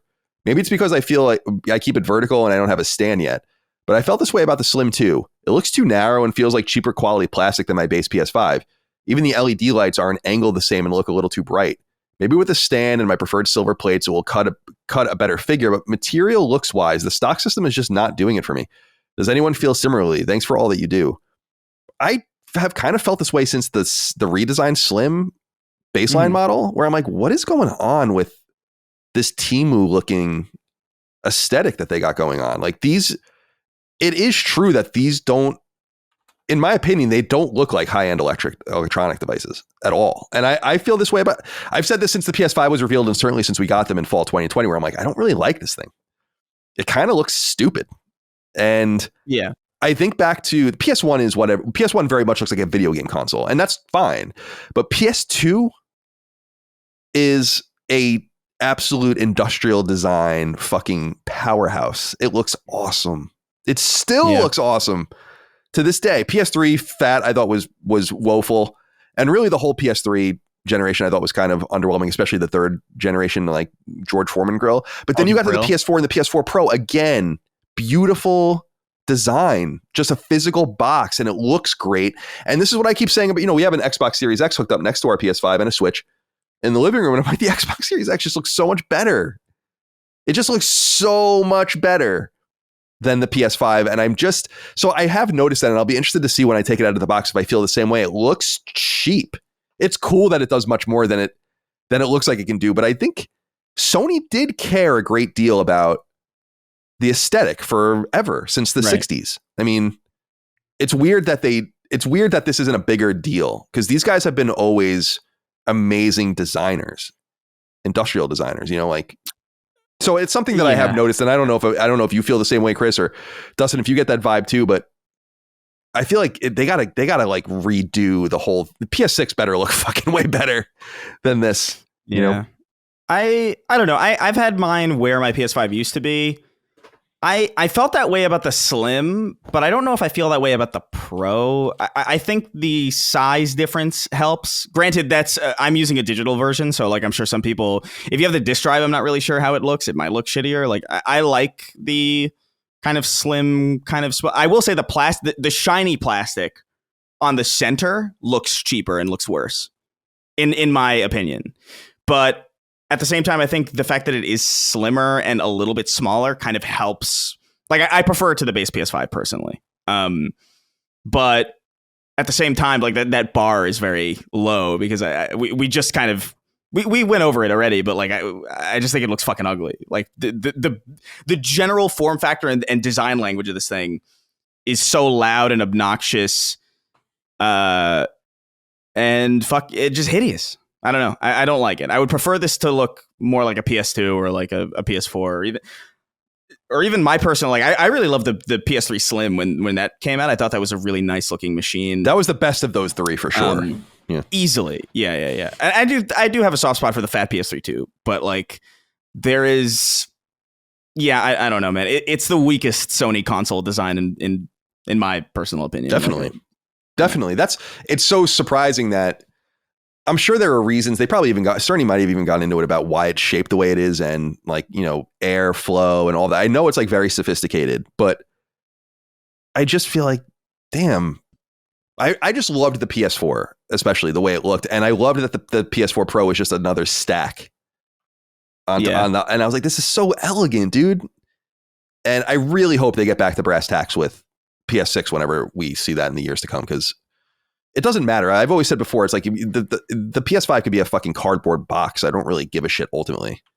But since I do have to look at it all the time, they should have taken the opportunity to make a different form factor. But I know that they didn't, because of the disk drive and all these other things. I mean, there's a whole series of reasons why you want to keep them the same and just make it a little smaller, I guess. But Justin, I'm with you on this. I'll have more to say about this when I finally take it out of the box, maybe next year. Nico Fargione wrote in, said, "Hey guys, so PS5 Pro, I got mine on Monday, but just 2 hours later, it died on me. After checking Reddit, it seems I wasn't alone. It looks like some people were having power supply issues too. Thankfully, Target gave me a full refund and I managed to get a replacement. Do you think this was just a one-off defective unit, or could Sony be facing a bigger issue here? Can't wait to see what games get the Pro treatment in the future. P.S. Shout out to Facebook Marketplace. Sold my old PlayStation to offset the cost of the new one." Well, you kind of answer your own question, is that it seems like if what you're saying is true, that it's not a one-off defect. The only hope is that it's minimal. Every mass-produced electronic has a fail rate.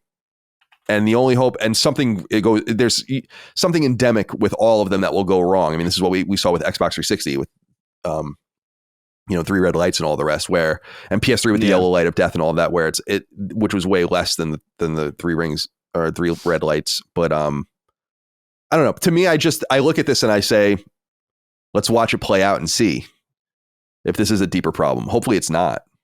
But I've not really been reading too deeply about people's experiences with it. So that you found something on Reddit indicates that it's not limited, but hopefully it's just a very small group of people that are affected by it. Yeah. Well, think about it like this too.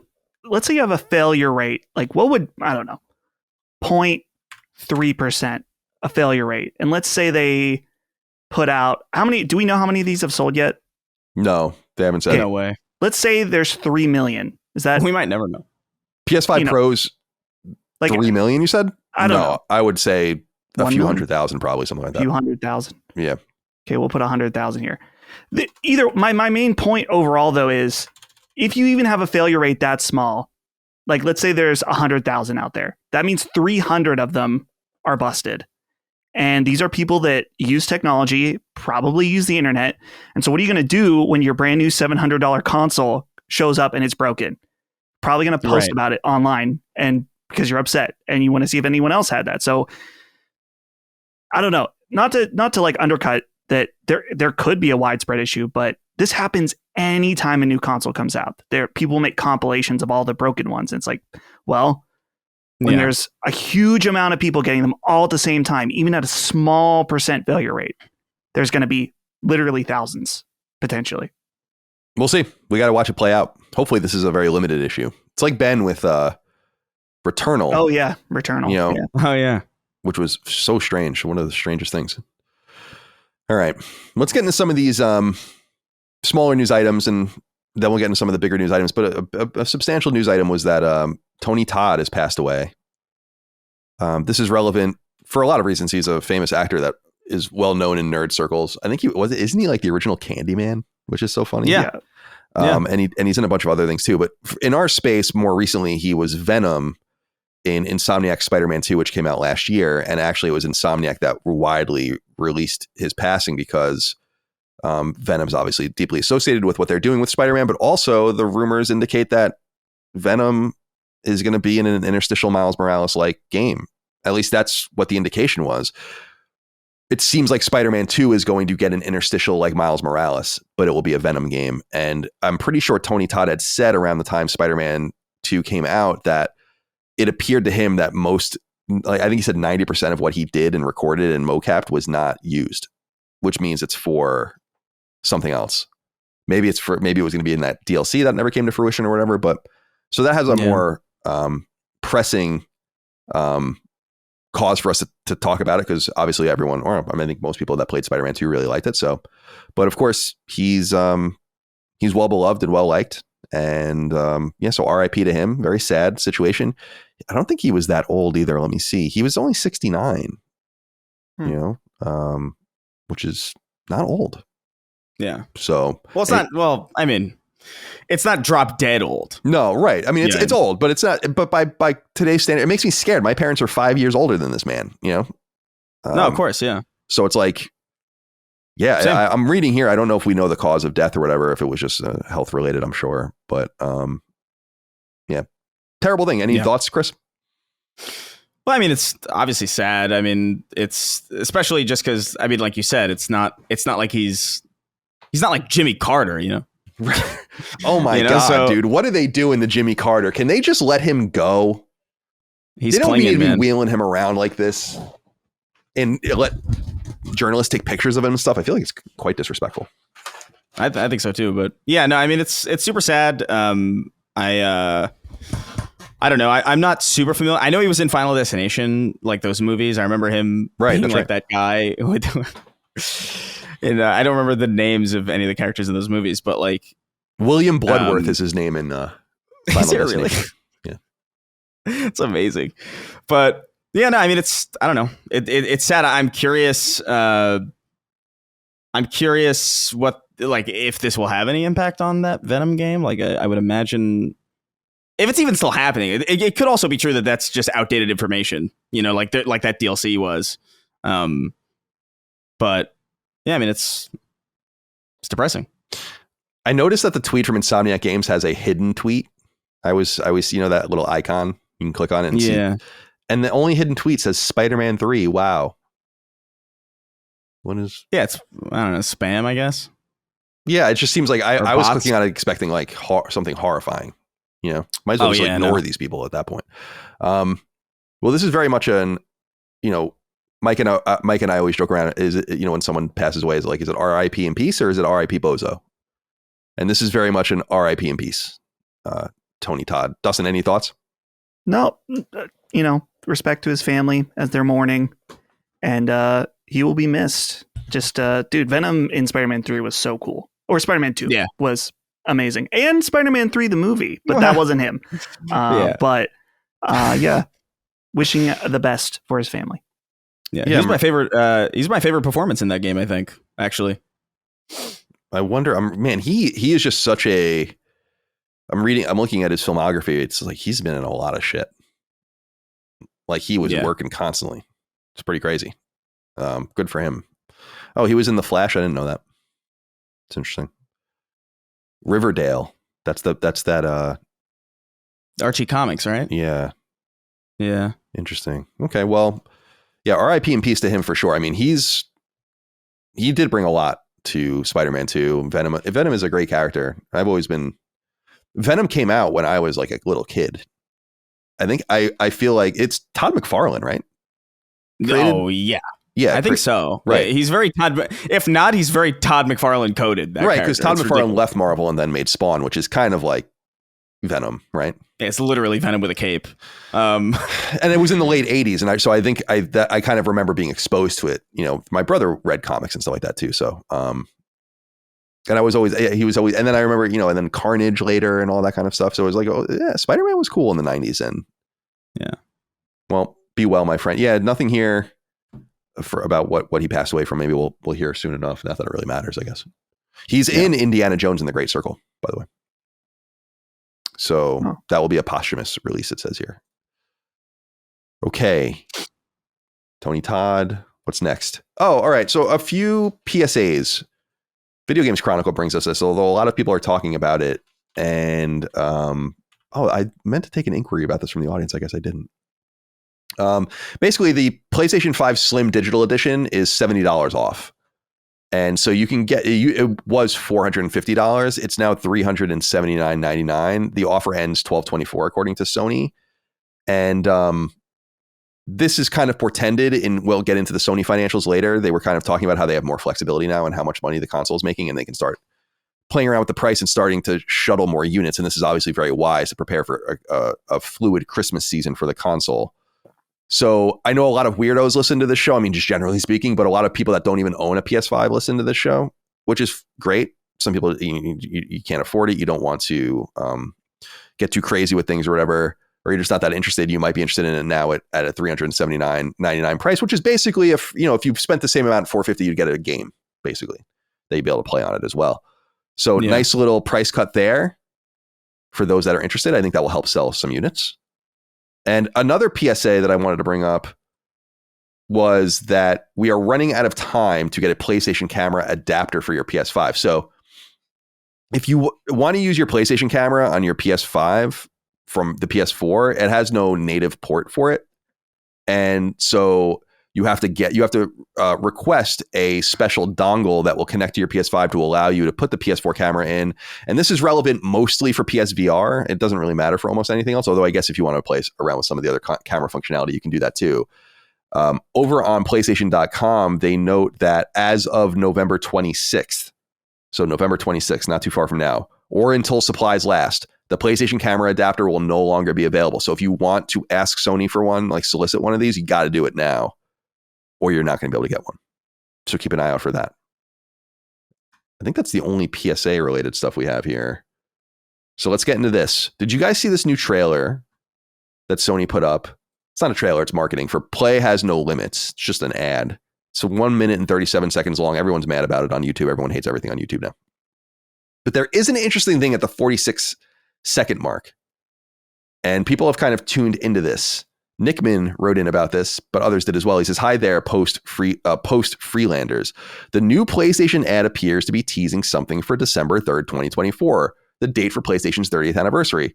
Also interesting that the Game Awards, which traditionally take place in the first week of December, will be held on December 13th this year. The last time there was such a delay was in 2019 when Sony released a State of Play for the 25th anniversary. No doubt something will happen on December 3rd. What are you guys thinking? So the reason that people think this, if you go to the trailer and look, is that there's basically a lot of it's live action, and there's like a board in a train station with you might see in Penn Station or whatever, Union or whatever, with all the different trains and times and all the rest. And if you look at it, the date and time is 3/12. So that in Europe that would be 12, or in Japan that would be 12/3, December 3rd. And it says 2024 for the time. So that is interesting. Some people are saying not to read too much into this. I don't have any inside information about this at all. But why would you? I guess my first thought is, okay, if you wanted to tease it like this, why wouldn't you do the original 1994? But obviously 1994 is not a time. So maybe if they wanted to include it like that, they just couldn't. So they just used the current date. But that is 12/3 is the 2024 is the 30th anniversary of the Japanese launch of the original PlayStation. Dustin, are they trying to tease something to us? Are they planning anything here? I am leaning towards no. I think you're right in that this could just be a nice Easter egg to be like, hey, this is the day of the 30th anniversary, and that's it. Because, well, I mean, the other thing that we got in a tease in one of these weird live action trailers is the potential of an Uncharted 4, which I guess still could be happening, but we haven't heard from or seen anything of that since. So I'm leaning towards it's nothing. December 3rd. What do you mean an Uncharted 4? Oh, Uncharted 5. I'm sorry. Yeah. Jeez. I just want to make sure that was okay. Yeah. But December 3rd is a Tuesday. So I don't know. I guess it could be a state of play, if anything, that day. It would be nice for them to say something, and there's things percolating. Like, I don't know if you saw Neil appeared on a podcast with Ken and a few other people, Ken Levine, and said that he's been making their games, the game that they're like their next game since 2020. So they're getting there. Right. Yeah. There are things to announce. We're going to talk in a minute about Horizon Online. So maybe it's time to go. Obviously, Death Stranding 2 is coming up. You want to show that again? Maybe re-reveal Wolverine, which seems to be in some level of trouble. I mean, if you lose your creative director in the middle of production, it's not a great sign. And he goes to like your competitor. It's a very weird situation. So they have, and obviously Ghost of Yotei. Is it Yotai? It's Yotei. Yotei, right. I'm never going to get it right. Ghost of Yotei, obviously they're going to want to kind of show that. There's rumors of, I don't know if we didn't really get into this, but ever on the show, but there are rumors that like there's a God of War, maybe something going on with the old God of War games. I don't know if you guys have seen this, which is kind of interesting. Yeah. So they'll have things to say, but what do you think, Chris? Do you think this is teasing anything, or do you think this is just an Easter egg? I think it's an Easter egg. I'm leaning like probably like 30%. It might be like 30%. It's a tease for a state of play, but like 70%, it's just kind of a reference to the fact that like there's probably a bunch of references in this trailer that like, or not this trailer, this marketing that are more subtle that I haven't really clued in on. I don't know. I just feel like it is a good time to do it. I think like late December is probably like a good, but at the same time is like, isn't there also a Game Awards kind of thing? Like, isn't that where the Game Awards is? Well, that's what he was saying, is that the Game Awards is later than usual. And the last time that happened was making room for Sony in 2019. Presumably. Oh, well, when is the Game Awards now? The 13th, I think he said, right? Let me see. Oh, he says the 13th. Yeah. Huh. Yeah, maybe. I don't know. I'm still leaning on I'm leaning towards it's still just an Easter egg. Sorry, I'm writing a note. I am too. It'd be cool though. I would love to be wrong. Yeah, I'm more likely not that it's nothing. Just because I'm starting to feel like Sony's never going to say anything ever again anyway. So why do we keep believing when they just have a different way of doing things? They have to show us differently. And hopefully they will. I mean, it'll be sick. I dream about a meteoric sort of crazy, showcase of games to kind of get the second half of PS5's life cycle going. But I just don't think they work like that anymore. So we'll see. Maybe there'll be something at the Game Awards. I mean, that's where The Last of Us was revealed. So Why wouldn't you maybe want to reveal the new game there too? Things are a little different now, but very different. That was in That was the Game Awards 2011, I think, which is crazy. A long time ago. All right. This news just broke more recently, and I used Insider Gaming as our source here. It appears that Horizon Online could be launching in 2025. People are talking about this because there's a job listing for Guerrilla saying, and it's for QA specifically, working on a quote unquote online project, and that they'll need to be available in the first half of 2025 to ensure the game is prepared for launch. This seems to indicate that the game may be coming out in the fall. Chris, Horizon Online, maybe imminent. We've talked a little bit about it. We don't really know much about it. There were leaks of footage back in, earlier in the year, I want to say. And there was obviously artwork, I think, too, and things of this nature. A lot of it has been taken down. It's not surprising. I'm sure Sony's chasing after that shit pretty hard, but I am somewhat optimistic about this Horizon Online game. If it plays like The Division in some sense, where you can play it by yourself or with others, I think that'll be fucking sick. And that is my hope. And I think that that's an obvious move, by the way, because Horizon's fundamentally single player. So you definitely want to get those people and then expand out. But I feel, Chris, like Horizon Online will allow it to focus on combat, which is where the game truly shines, and give maybe second lease on life to Horizon, getting away from Aloy a little bit, which people seem to be so down about. So what are your thoughts here? Yeah, no, I think you're right. I think there is a market out there for kind of like a Monster Hunter light kind of experience where it's just like kind of action and it's not necessarily super in depth. I think that's a smart call. I think Horizon's gameplay is very strong. I think probably everything else about that game kind of gets in the way of what's great about it in some way. So I think this is, I think it's a good idea. I don't know if I'm excited about it.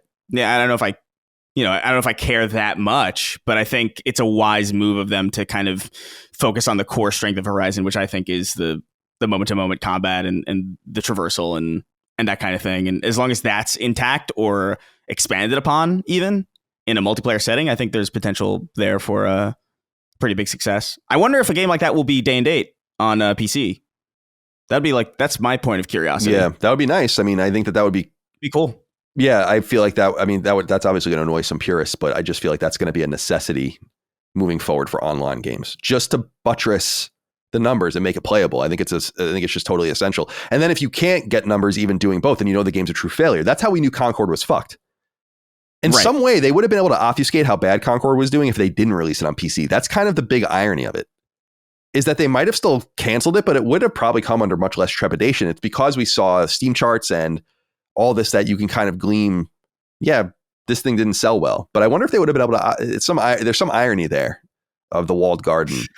But yeah, Dustin, what are your thoughts here on Horizon Online? Yeah, I agree with a lot of what Chris said. I love the idea of a Monster Hunter style game in this world, in the Horizon world, going out with your boys, riding on a longhorn or whatever, taking out that T-Rex looking thing. I think it sounds really cool. And like you guys are both saying, leaning into the strength of Horizon with its combat. I would hope that it would have a PC release day and date. I think you see something like, of course, Helldivers, and seeing the success of that, having it on both, I think would even just help the core Horizon IP.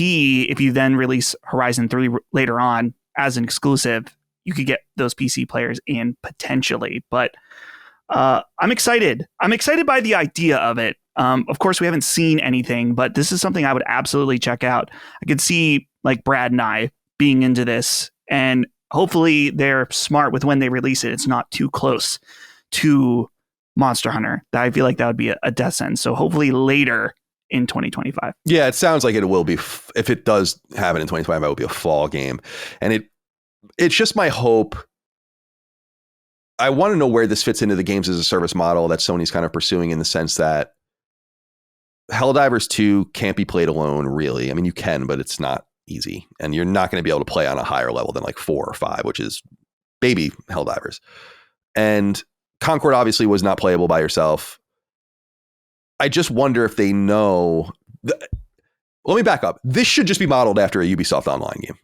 Whether it's, something like, I should even be more careful with that. It should be modeled after The Division is what I think, and games similar. And there's a heritage on Vita specifically of having those kind of Monster Hunter-esque games that most people did actually play by themselves, but can be played with others. You think of Soul Sacrifice and Ragnarok Odyssey and all the random, and Freedom Wars and all the others. I just think that it's smart for them to focus on the people who already like Horizon, and you have to get them. And a lot of them are going to be single player purist type people. And then you get everyone else in with the promise of the great gameplay multiplayer, if that's what you want to do. And maybe even make it so that it's like modeled in some way. One of the great things about The Division, in my opinion, playing it by yourself, and I loved playing both The Division 1 and 2 by myself, is it's kind of scary. It feels like, yeah, you can play it with others. Many people do play it with others, but there's a whole narrative to playing it by yourself. And there's a whole feel to it. And it's very tense and scary. And maybe they can lean into that so different people can get different things out of the same exact product. This is kind of what Jaffe talks about sometimes, about more modular approaches to games, getting more people in on the same product and getting different things out of it. I feel like that's what Epic is doing with Fortnite in some sense. It's like now it's just a bunch of shit and it's just a platform. So I don't think Horizon needs to be that ambitious, obviously, but I just don't want to be alienated from it, because I think the approach of saying like, yeah, you got to play with other people is going to be alienating. But I am positive the gameplay is going to be fucking sick. If you complain about the gameplay in Horizon, we'll touch it in the head, aren't you? You know, I understand if you don't like the Aloy and maybe you don't like the story. Is the story too good? I'm sorry. Was Horizon 2's story too sophisticated? I'm sorry about that. Oh, that's not nice. Oh, you hear that? I did hear that. I did. Yeah, that came through. Jeez, I don't know how that passed through the gate. That's crazy. Passion can cut through sometimes. All right. This is another big piece of news. It's from an interview Dina Bass at Bloomberg did with Phil Spencer. First of all, people are circulating this picture of Phil Spencer from the article, saying that he doesn't look healthy. I just think he's probably lost weight in some sense. Maybe he's on Ozempic or something. Not that he was ever heavy, but yeah. I see more people talking about the picture than anything else. And I'm like, I don't know. He doesn't look that. He's just getting older. I mean, he's just a man, you know, a man lives and he dies, as Dennis would say, and Always Sunny in Philadelphia. All right. So there's a lot of interesting stuff in here about Xbox. And one of the things that we're going to talk about it later is the discussion of an Xbox handheld, which he explicitly talks about here, though he says that it's going to be years away. So they're moving in certain directions. I think he talks a little bit about, you know, online gaming in terms of the web store that they're trying to build out with Activision's assets and all the rest. I even saw that, I don't know if you guys saw this, Avowed is coming out on Battle.net. Oh, weird. So everything is like kind of crossing into each other's paths now, which is good. I mean, that's smart. I mean, that's smart. Wait, only on Battle.net? No. It's coming out also on Battle.net. Like, right, but like also on Steam and right, stuff. Right, like exactly. Yeah, everywhere. Weird. But they're also including it there, apparently. I just saw that this morning from when we're recording. But he talks about in terms of PlayStation stuff. So it says, this is Dina Bass writing. She says, quote, after releasing the first batch of Xbox games for Sony Group's Corp's PlayStation and Nintendo Co.'s Switch, Spencer is pleased with the results. Microsoft will do more of that, he said, and won't rule out any game in Microsoft's stable. He said, and this is where Phil comes in. He says, quote, I do not see sort of red lines in our portfolio that say thou must not, end quote. It's too early to make any decision on the next version of Halo, he said. That's fucking great. Like, we are in a really strange place now. We're talking, the three of us and PlayStation fans have been talking about Master Chief Collection, maybe this vaunted remake of the original Halo that's kind of maybe happening in some sense, but he's talking about the next Halo now not even being locked down to the console necessarily. This is all I wanted to discuss here. And I found this an interesting situation. Dustin, the one thing that I find weird about this conversation, though, is we reported on this last week. Everyone's like, yeah, what's going to be next? What's going to be next? And I'm like, dude, what's next is Age of Empires 2. Why is no one... It seems like no one is talking about this at all. Right. Like these blatant leaks of people playing it on PlayStation right now. So that is next. But what do you think this means? I mean, I feel like this is part of... Microsoft, like Sony, gives very strategic interviews. They're less strategic because they talk more. But you go out and say things like that, and are prepared by your media people and trained because you know you're going to be asked this. So they are communicating fairly obviously now. Like, you have to really have your head in the sand at this point to not see it. So what are your thoughts? Yeah, I feel like, I don't want to say it was obvious, but in some ways it was. Particularly, we had the original set of games come out, and then also now Indiana Jones has a PS5 confirmed for next year. And so... And Doom was announced day and date? Doom. Yep, yeah. Doom, of course, as well. So to me, it was kind of like, well, yeah, this seems to be the case. I guess this is full confirmation that it's not just titles at this point that they're thinking, oh, this makes sense. It's, as he says, no red line. So to me, that definitely does say Halo or something, or even Gears of War. The new Gears of War E-Day could be on the table. A Gears of War collection, whatever. The market has spoken as far as these games coming over.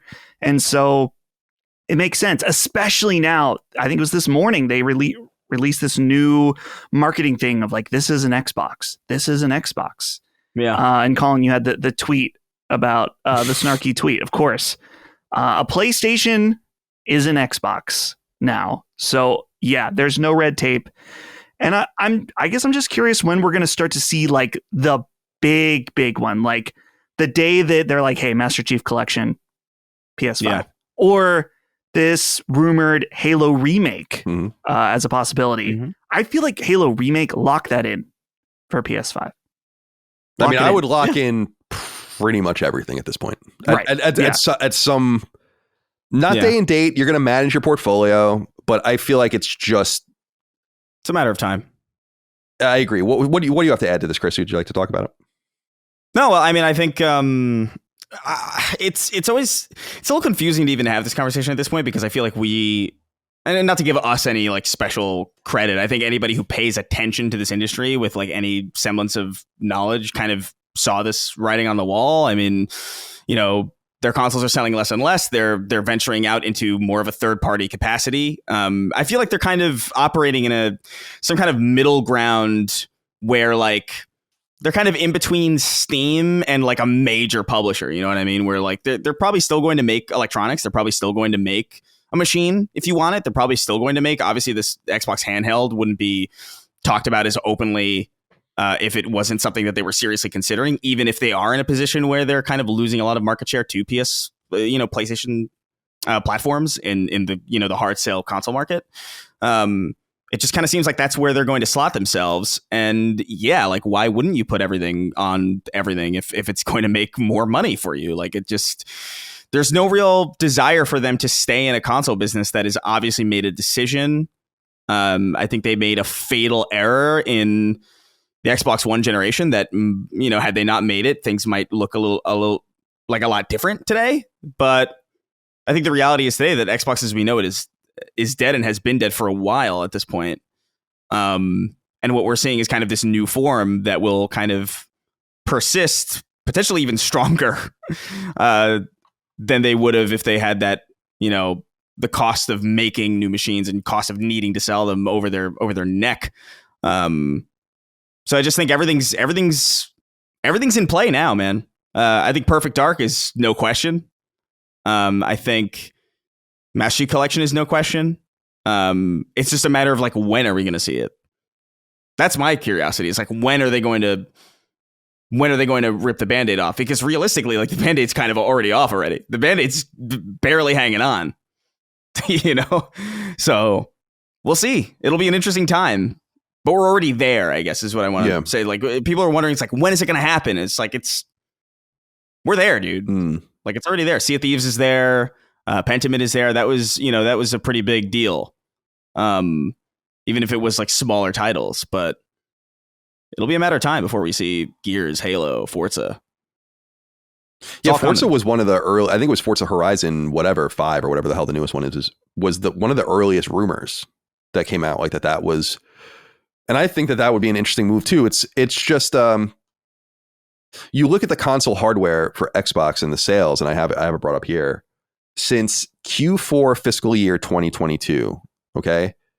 So this goes back 2.5 years at this point. Here are the percentage overages or underages of Xbox sales quarter over quarter in terms of hardware sales. Okay. And by the way, we don't have a baseline number because Microsoft does not announce how many consoles they sold. So we're just working off of a nebulous number, but we have percentages.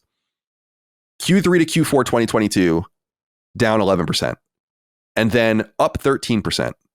Then that down 13%. So back wash, down 30%, down 13%, down 7%, up 3%, down 31%, down 42%, down 29%. Remember, those are cumulative numbers. The down 29% is all of that added up and then down 29% from that number. So it's not like you're adding them. This is catastrophic and is not good for their hardware initiative. There's just no way to spin it. And this gets into what Orb Ponderer wrote in about. He said, hello, CDC. In the wake of Phil Spencer's no red line comment this week, I see a lot of disingenuous comparisons being made about Sony also being a third-party publisher similar to Microsoft. MLB The Show and Death Stranding only appeared on Xbox because Sony did not have the choice given who controls the IP. Lego Horizon is a singular example in its history of publishing first-party IP on another console platform, and PlayStation's PC releases, excluding live services, come 14 to 24 months later, if ever. There are games like Demon's Souls Remake still nowhere to be seen as an example. I don't care where or who plays what, but this comparison feels disingenuous and forced in an effort to save face for Microsoft's recent shift, and it's tiring. Sony has continued to prioritize and incentivize its very successful console business, much like Nintendo has. The comparison to Microsoft's strategy have some commonality, but are fundamentally different in my opinion. What say you? I agree. This goes into what Chris was saying, is that I think a lot of the waters have been muddied by, I think, disingenuous and unknowledgeable people, probably a mixture of both in some sense, that pretend it's happening to everyone, but it's not happening to everyone. It's happening to one of the three manufacturers of consoles. And by the way, I think Lego Horizon's a really great example. I'm of the mind that this is a nice surprise to try to test out the Switch waters. And I think that, and I talked about this on the recent Q&A on Sacred Symbols Plus, that I believe Switch 2 is going to get more PlayStation games. And what I was saying on that Q&A, not to be redundant, is people were asking, like, what does that look like? How does that work? And I'm like, well, my theory is that Switch 2 is somewhere between a PS4 and a PS5 in power. And so it cannot by nature cannibalize any of the newer games that will not run on it anyway. But I think Sony would be willing to say, like, oh, here's the Uncharted trilogy. Here's Infamous Second Son. Here's whatever. It's like, who gives a shit at that point? To me, that's just like finding new markets for your old kind of deceased or dormant games. But the idea that you're going to see new product moving massively across all of these platforms isn't true, and no one's doing that except for one person or one entity. So it does feel disingenuous, and I think it's important to call that out. That I think this would be a lot more obvious to a lot more people if there were more good faith people prepare on the Xbox side in terms of its kind of mass media, if they were preparing their audience for what was going to happen quicker. Because it's what you said, Chris. It's like, this has been obvious. We have been saying this forever. The second that they announced those 4 games, it was over. Right? And yeah, well, I would say it was the second that the sales for the new machine got worse than the Xbox One. That was like my indication. It's like, oh, it's over. Because like, why would you even... That's like beyond salvageable, I think, at that point. So it was obvious to me even back then that like we were just on this trajectory. It's just a matter of like the timeline of like when exactly everything would fall into place, or when we would start getting, I guess, the heavy hitters that like would be obvious to the point where like you can't deny that this is happening anymore. You have to look at, and we did this with Death Stranding already. First of all, I'm amped Death Stranding's on Xbox because I think I want as many people to play it as possible. It game fucking rules. But we were talking about how it came out 5 years to the day. It's like, that's not a coincidence that this was baked in somewhere in the paperwork, somewhere in the agreement about IP ownership and transferring or whatever. There's just no way that that's a coincidence. MLB The Show was cracked open by the MLB a long time ago, before PS5 even came out. So that's old news.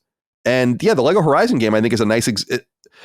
I'm of the mind Sony should want to play nice with Nintendo. They have something to gain there. They seem to have truly different audiences. The reason why I think PlayStation and Xbox aren't going to play nicer with each other in terms of that directional PlayStation to Xbox direction is because I think Sony says they're really our major competitor and we shouldn't want to help them. And that makes, so when you see rumors about like Helldivers or all these things coming over, it's like, that would be cool. It would be good for Helldivers, but I don't know that that would be good for Sony's business. Sony can make, a couple $100 million, maybe max or whatever on Xbox, which is a lot of money. But what does that mean for their brand? There's more to it than money's made, money's lost. But I actually think that Xbox is in a different situation. They're kind of post that. They're now in like, we got to make as much money as possible. And the big difference, of course, with Sony not being willing to play with PlayStation as well is that unlike Xbox, which is really a minor part of Microsoft's business overall, PlayStation is the biggest part of Sony's business. And they have to play carefully with it. Because if PlayStation goes down, Sony's going to be in deep trouble. Really deep trouble. So I just think everything's different. And I think a lot of it has just been mixed up by really bad faith actors that either don't know what they're talking about or simply want to muddy the waters towards a specific end, but they leave their own listeners, their own viewers, their own fans unable to grapple with reality. And then we have to grapple with it for them. And that's not really our place either. It's just strange. But as far as future games, I just feel Age of Empires is inevitable. And beyond that, it's like, who knows? Forza, all these different things. I have no idea. And if I were Microsoft, I would definitely keep releasing the games, but again, just you don't have to do it all at once. Just do it slowly over years. Yeah. There's really no reason for you to lean into it. You're obviously going to get closer and closer to day-and-day releases, and I respect that, but the idea that there's going to be this urgent dropping of like everyone uses the term the whole slate, it's like that might ultimately be the result, but it's not going to happen like that. Microsoft's got to look at this as a marketing opportunity for their games and release them one at a time every few months or whatever. And they'll do great. So it'll be a big deal for everything that they have that is of consequence. Like the second the Master Chief Collection's announced, it's going to be a huge day. So you want to give that all the time and air and space and fanfare that you can. Because that's going to be, it might not go over well, I guess, in like niche, like super online places, but that's going to be a big day. And it's going to be an exciting day, and it's going to be a good day for that series. And the same thing with Gears. It's going to like to get all these things back in the limelight again. I don't know. I'm excited about it. There's a part of me that's like thinks this is a bad thing ultimately because you're losing a competitor, and that's even if I know we have the conversation about like, well, they haven't really been true competitors in a while, but like to have the veneer even stripped away to the point where it's like, oh, it really is just them now.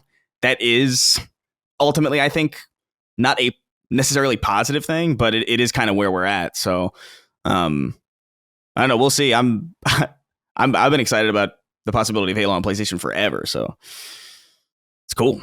They'll make so much money if they do it. They'll sell so many fucking millions of copies. I'll buy it again on PlayStation. Absolutely. Yeah, I own it on Xbox as well, but I would buy it on PlayStation as well. The trophies are going to be really hard. I'm not going to even bother with that, but it would be cool it would be so just surreal. Like you got to do it. I really feel like you would sell a few million copies based totally on it being surreal. Mm-hmm. Like, I think so too. Yeah. So they know that. And there was some rumors or I guess some indication that maybe they're not even looking to release Master Chief Collection and instead just move on to this Halo remake. But I'm like, there's so much time. Like, why wouldn't you just do both? If it's about maximizing your money, like Master Chief Collection's got to be ported and worked on or whatever to get it over. Isn't Master Chief Collections on a proprietary engine, or did they? Was it on Slipstream or whatever? What is that? No. So, I mean, there's a bunch of different engines in that game, which is kind of confusing. It's weird. Like there's like certain elements of Unreal that are handled in like UI because it's a lot of different versions of the same engine kind of running. It's actually, look, that game came out in a really fucked state, but the fact that that game works at all is kind of a miracle to me. Like it is kind of insane that you're able to matchmake between different engines. Is ludicrous. Like that's crazy talent to be able to make that work at all. But it's a multitude of different engines. There is a proprietary Halo engine, I think called like Blam or something is the code name for it or something. Slipspace was Infinite, was the engine that they built for Infinite, which was like the bones of the old engine, but not really much else. We'll see. That's an exciting prospect to me. I don't know why you would want to not put the Master Chief Collection over there, especially with how much Halo Studios is rebranded now. You can kind of start from scratch in a lot of ways, and why not start with like a re-release of that game in a more complete capacity in a big way.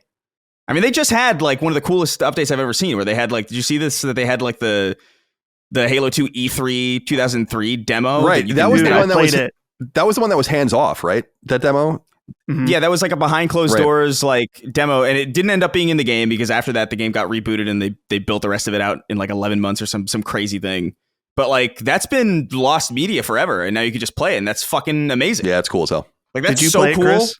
I did, dude. It's nuts. So it's cool because the demo is definitely guided. It's like it's set up to be presented. It's not meant to just be played. So I was able to play it from memory from watching it so many times. Yeah. I gotta say, when you get the dual wield for the first time, I hit both triggers and then I was kind of messing with it. I was like, holy shit, they totally faked it. Where the dual wielding in that is just, you can just press the right trigger and it shoots both guns. Yeah, so they didn't even have dual wielding like working yet. Yeah, for that. Hijacking wasn't working because like you automatically hijack the thing when you go near it. It's super fucking interesting. Mm-hmm. And so they're clearly still working on that game in some way, and they're clearly still pouring some effort and attention into it. So it's not exactly abandoned like we thought. I know they're working with like an they're working with like a mod team that exists outside of but like that's, I don't know, man. I think you want to get a second win with that on PlayStation. I think you want to make it a big deal, be like, this is the entire history of Halo and you can play it now. Even if you wanted to like do it the way you did on PC, where you release it one game at a time over the course of like a couple months or whatever. I think that would be a little bit lame personally, but like do whatever you want. Sky's the limit now. The liaisons at Sony that deal with all of the publishing partners and development partners, like the funny, and I've said this before, the funny thing is that they know, because they're leasing out and selling dev units and giving access to SDK and stuff like that. And I joked around about how when all this was happening earlier with Hi-Fi Rush and all the other games, that they probably had meetings where they're like, you motherfuckers must not leak this. And now it's probably even crazier, the different avenues that are being opened up. So, yeah, I'm excited to see more, and we'll see what happens next. But speaking of Xbox games, we know that Indiana Jones and the Great Circle comes out in just a few weeks, less than a month, on Game Pass for Xbox and PC, and then will come out in the springtime for PlayStation 5. This is from Machine Games, the Bethesda-owned first-person shooter studio, best known for the revival of Wolfenstein, which is very well done.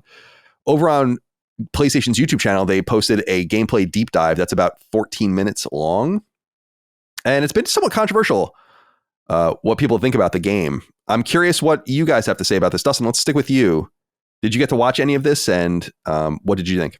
Yeah, I started watching it and probably watched the first 5 minutes, but then started to feel like I was seeing too much, especially based on all the trailers I've seen before. So the rest of it, I just kind of clicked around to see different parts of the game. And the thing that sticks out to me right off the bat is it's a beautiful looking game. Overall, just from a visual standpoint, I absolutely love the way it looks. I'm curious, just in that, being that this is Machine Games, and I really feel like their strong suit was gunplay in Wolfenstein 1 and 2. And so this is definitely, I mean, breaking down the trailer shows off like some of the puzzle gameplay, some of the hand-to-hand stuff, and all that looks cool. But I'm excited to play it. I probably will check it out day one. Being that it is an FPS game, I will be playing on Game Pass on PC. But I'm curious to see this team. I mean, we've seen this team only do Wolfenstein for a long time now, and so to see them kind of take some of that DNA kind of reminded me of, is it the Old Blood DLC that's much more stealth? Yeah, it was. Right. So it feels kind of more in that line. So I'm pretty excited about this one, and we'll be checking it out. What are your thoughts, Chris? Yeah, I don't know. I'm looking at it, and I'm a first-person guy, like primarily. Like FPSs are, I would argue, like my main kind of interest as far as like gameplay goes. And from that perspective, I don't really know. It looks kind of clunky. I don't know. I would have to play a game like this to really understand if I'm going to like it. I feel like the FOV is tight. I feel like it looks a little slow. It kind of confuses me too, because I know that Machine Games is an FPS studio, and so especially an FPS studio that's like specializes in like fast, like cacophonous kind of combat. Like that's what I remember most about Wolfenstein was like bullets like flying everywhere, and so like this more methodical approach kind of seems, I don't know. I'm interested in the stealth elements. I think it's cool, but also as somebody who just isn't really a fan of Indiana Jones, really, and also who just kind of gets a concerning feeling by just it looking a little clunky. I'm cautious of it. I don't think it looks like shit. I don't think it's like, doo-doo feces or nothing. but it looks like a particular kind of game. I really feel like if there's an FOV slider, at least maybe a lot of my problems will be alleviated, because I hate this tight. I hate the tight camera in games like this. I need to see more of the room. It's like nauseating. It reminds me of like Battlefield Bad Company on console back in the day when it just felt like you were looking through a fucking binocular, but you were like right in front of it. I don't know. Well, I think this game begs to be in third person for sure. That's kind of it too. But I think it looks good. I mean, I like machine games a lot. So this game's on id Tech 7. I think it'll only be the second game on id Tech 7, right? Because Doom Eternal is on id Tech 7. The original Machine Games Wolfenstein and the Old Blood were on id Tech 5, and then I think Wolfenstein 2 is on id Tech 6. So they on the Wikipedia right now, it only lists Doom Eternal as id Tech 7. Yeah, that sounds right. Because game releases have slowed down so much. Right. But yeah, it's funny, man, because the crossover with Wolfenstein, this game crosses over with pre-Machine Games Wolfenstein in like a weird way, because that was like the Wolfenstein that was heavily focused on alternate history World War II itself. So they're like, I'm looking at scenes of this, and I played like all the Wolfenstein games back when it was revived in the early to mid 2000s. There are scenes in this when they're in like marketplaces and like Muslim marketplaces in Middle East or whatever, where it's like it looks just like the old Wolfenstein game, just a more beautiful version of it. And so with Indiana Jones being so wrapped up with Nazism and everything like that too, it's kind of weird. It all makes sense together for some reason. It's as if it all belongs together, even though it really doesn't. So I think that there was some probably a nice way for them to jump over and feel familiar with some of the setting and the expectations for it. And I really, really love Indiana Jones as an IP. I don't like the fourth movie. I never even saw the fifth movie. But the original trilogy was awesome. Just absolutely superb. Everyone wanted to be Indiana Jones. He was fucking coolest. He was so cool. And so when this game was announced, I was like, yeah, I might even check this out on Xbox. But when they announced it on PS5, it's like, I'll just wait, because I don't think it looks that good. But to me, I think it looks like it begs to be in third person. And I just think it's maybe a shame it wasn't. And id Tech games are not, well, Evil Within is not first person, is it?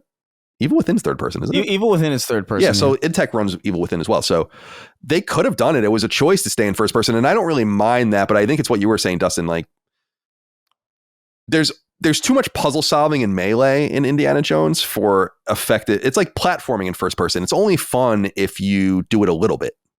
But if what you're doing a lot, it's like, okay, well, I don't want a first person platform. I want a third person platform. And it's the same thing with puzzle solving and all of the rest. You almost want it to feel like Uncharted or Tomb Raider or something. So that's just me. I think some people might feel differently, but I think it looks overall really nice.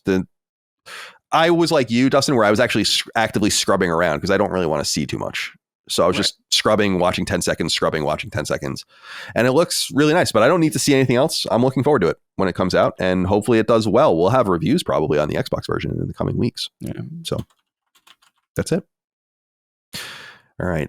Is there anything else here? Oh yeah. One other thing. This broke more recently. This comes from Variety, the TV and movie publication.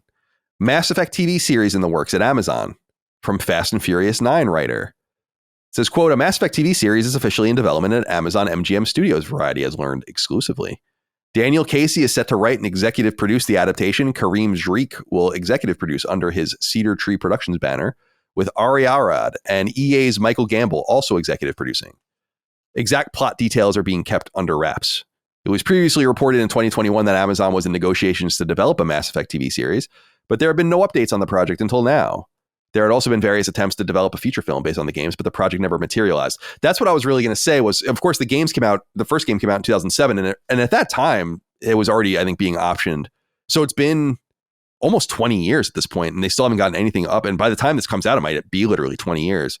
I don't know that we need a Mass Effect TV series, though. There's something about, we're going to get it, regardless of what we need it at. But Mass Effect's about choice. So how do you really lean into that in a linear television series? It doesn't really make any sense. Of course, the whole story and all of about it's a wonderful story, but you take away that and it becomes less special in some sense. What do you think, Chris? Yeah, I mean, I agree. I think, especially just pairing it with a Fast and Furious rider where you're not going to get choice out of it. The only choice you get in a Fast and Furious is family. And so like, I don't know what the impetus is. Fast and Furious being paired with Mass Effect is, I'm sure writers can write more than one thing, but it just kind of feels a little bit strange. It's not the biggest mismatch of person to job that I've seen in the last 24 hours, but it is it's up there for sure. And so I don't want this. I'm just gonna say that I don't want a Mass Effect show. I don't know if I trust really anybody to do it well. Even BioWare can't do it well, feels like at this point. So I just feel like you leave it in the past thing. It's fine. I would really like us to be okay with things reaching their crescendo, concluding, and then we get to look fondly on them instead of this. Well, it's not exactly, Dan. There's so many more stories to tell. Shut up. Agreed. Well, that was the whole thing about Andromeda generally was, which I only played a little bit, but Mass Effect 3's ending is so final that they needed to go to another galaxy. Right. To make anything make sense. It's like, maybe that was a sign that you should just leave it and move on. Just like BioWare always did. The reason you got Mass Effect is because BioWare didn't make Jade Empire 7. You know? Yeah, well, I mean, they didn't even make KOTOR 2. You know, like it's a different time now, though. You know, like back then, I feel like it was a lot easier to just get like new things out. Where now it's like, I mean, we talk about scripts being repurposed. I think the most famous example of a script being like repurposed into something that like into an existing IP was, I think, what is it, the Cloverfield? The 10 sequel, Cloverfield Lane. Yeah. Where that was clearly just not a Cloverfield movie until the end, where they were like, "Hey, we should put a Cloverfield in here." And you're like, okay, why? And it's just like, oh, well, so we can get greenlit and get funding for it, because otherwise no one's gonna watch or pay for this. And so that's where we're at, unfortunately. Dustin, any thoughts? Yeah, I'm in full agreement. It's just one of those things that we're getting so many movie adaptations of games, and of course we were wrong early on with things like Uncharted and other good movie adaptations, but with this frequency of them, take it easy. It's going to start careening downhill, I think, fast. As there is with any kind of Hollywood thing where it's like, ooh, this is making money. Let's make 10 million of them. It's like, maybe not. Personally, I think, I don't know. Here's the thing, though. Here's the thing that I gotta check myself on. When they announced Fallout with Amazon, it's like, nah, that's gonna be bad. I don't need that. I don't want it. And then I watched the first trailer and I was like, oh, actually, not bad. And then I watched it and it was pretty good. So I'm fully prepared to eat my words right now, saying I don't need this. The Fast and Furious writer and the producer of Borderlands, though, not sure. Fallout is a fair thing to bring up, I guess. Although I would argue, look, I really like Mass Effect. I think, especially that trilogy, I think is great. But I do think that trilogy is great specifically because of the characters in it. I think the world of Mass Effect is ultimately fine, but it's a good backdrop for characters. Right. I feel like Fallout's actually the opposite. Like, I could give a fuck about any individual from Fallout, but that world is awesome. Like the retro future 1950s, like aesthetic in a wasteland. It's just, you can make anything really work in that. And so for me, I just think about like a Mass Effect show would kind of have to not have any of the characters that we like in it, almost, unless they straight up do Shepard and, you know, that N7 crew for the show, which is kind of weird because then you'd kind of be ultimately like canonizing a playthrough, I guess. I don't know. I don't know how you would do it really. We could be wrong. Fallout surprised us, so like maybe they'll do it again. But like, yeah, that combination of the Fast and Furious and Borderlands is like best of luck to you. Well, it's true. It really is true. I'm just not excited about any of this stuff anymore. It's just, but you're right, Dustin, especially in that got to give credit where credit is due and maybe keep a more open mind. I don't like all these IP getting hammered so much. And I feel like Mass Effect has been so thoroughly ruined. It's why it's so surprising everyone's excited about this new Mass Effect game from BioWare that's, you know, years out or whatever. It's like, why? Yeah, I can't Why even are imagine. You possibly excited about this? To what end? What makes you feel like it's going to be good? We haven't talked. None of us have played Dragon Age. I think a few people in the company have, but it seems like that game kind of bombed. Yeah, I'd be surprised if it sold even 1 million copies, which is horrible for them. So it seems like BioWare, like, who gives a shit? I'm sorry, it's over. It's like a band where none of the members are the original members anymore. It's like, okay, so you're a cover band. That's not exciting. You're doing some hollow impersonation of what you think BioWare is, but you're not doing BioWare. I mean, even from seeing and I don't want to be too hard on Dragon Age because I don't give a shit about it either way, but just seeing it, I've watched quite a bit of video and like some of the things people have been circulating, like, man, this is bad. Yeah. Like the writing is bad. There's like nothing redeeming about it. And it's like, you're going to do this. You better not do this shit to Mass Effect because that's going to piss me the fuck off. You know? Yeah. Hopefully they pull the plug on that bad boy if it's going to be the same people. Like, let bygones be bygones and let Mass Effect become a TV series or something. It's like, that's cool. And then send people back to the wonderful Legacy collection or whatever they call it. The trilogy that they re-released of the good Mass Effect games. The thing about it too is that, like, I just don't understand how you have hope at that point. not to be so dire, I guess, but it's been a while. You know, you had Andromeda, which was a mess.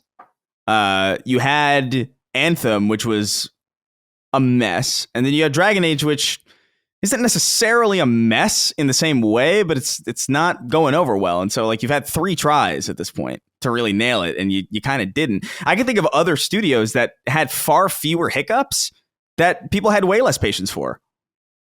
You know what I mean? And so, like, the second Cyberpunk came out and was fucked, everybody was like, fuck CD Projekt Red. Fairly, by the way. but like, for 3 misses in a row, man, and you're still like, it's the same BioWare. Like, no, it's not, man. Yeah, it's bad. I mean, yeah, you're right, because it's Andromeda, Anthem, and now this. And now this. And yeah, I don't know. That Dragon Age, I don't want to be mean because I know people are liking it, but that just from the outside, and it has nothing to do with the trans writing. I don't give a shit about any of that. It just comes off as fantasy slop. I just don't know how else to say it. Yeah. There's just nothing remarkable about it, you know? It's fantasy slop, and it's not written carefully, or it's not written well. It doesn't seem like any. I don't know, man. I just think about Game of Thrones or something, like some real major fantasy or high fantasy themed thing where I'm like, well, why isn't this fantasy slop? I'm like, because everything about it is cool. Everything about this is good, you know, virtually until the end. It's like every design choice, the set pieces, the acting, the writing, everything's great. So it's like what I always say about Battlestar. It's like, it's so good that it doesn't matter that it's sci-fi. It's not for people that like sci-fi really as much as it's a story. And that's why I think Game of Thrones crossed over so much. You think normal fucking people watch high fantasy? You think they're watching The Wheel of Time or something? They're not watching that shit. They watch Game of Thrones because it's fucking great. And right. that people don't understand that is in itself frustrating. Now, maybe Mass Effect can be that. To Amazon's credit, the Expanse rendition or like the adaptation is excellent. on Amazon, and they do have it. And by the way, Man in the High Castle was sick. Like, they do good shit, but I'm just kind of worn out.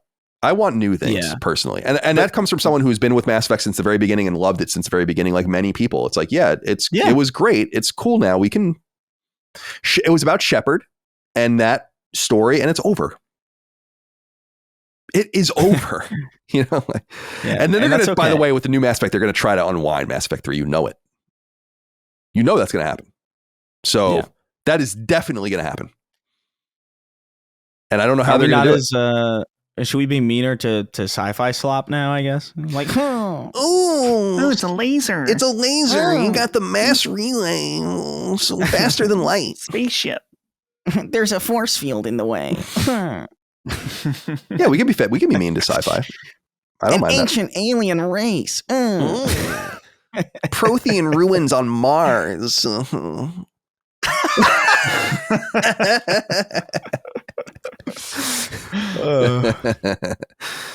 right, let's get into what we're playing. I'll go first because I don't really have very much to say.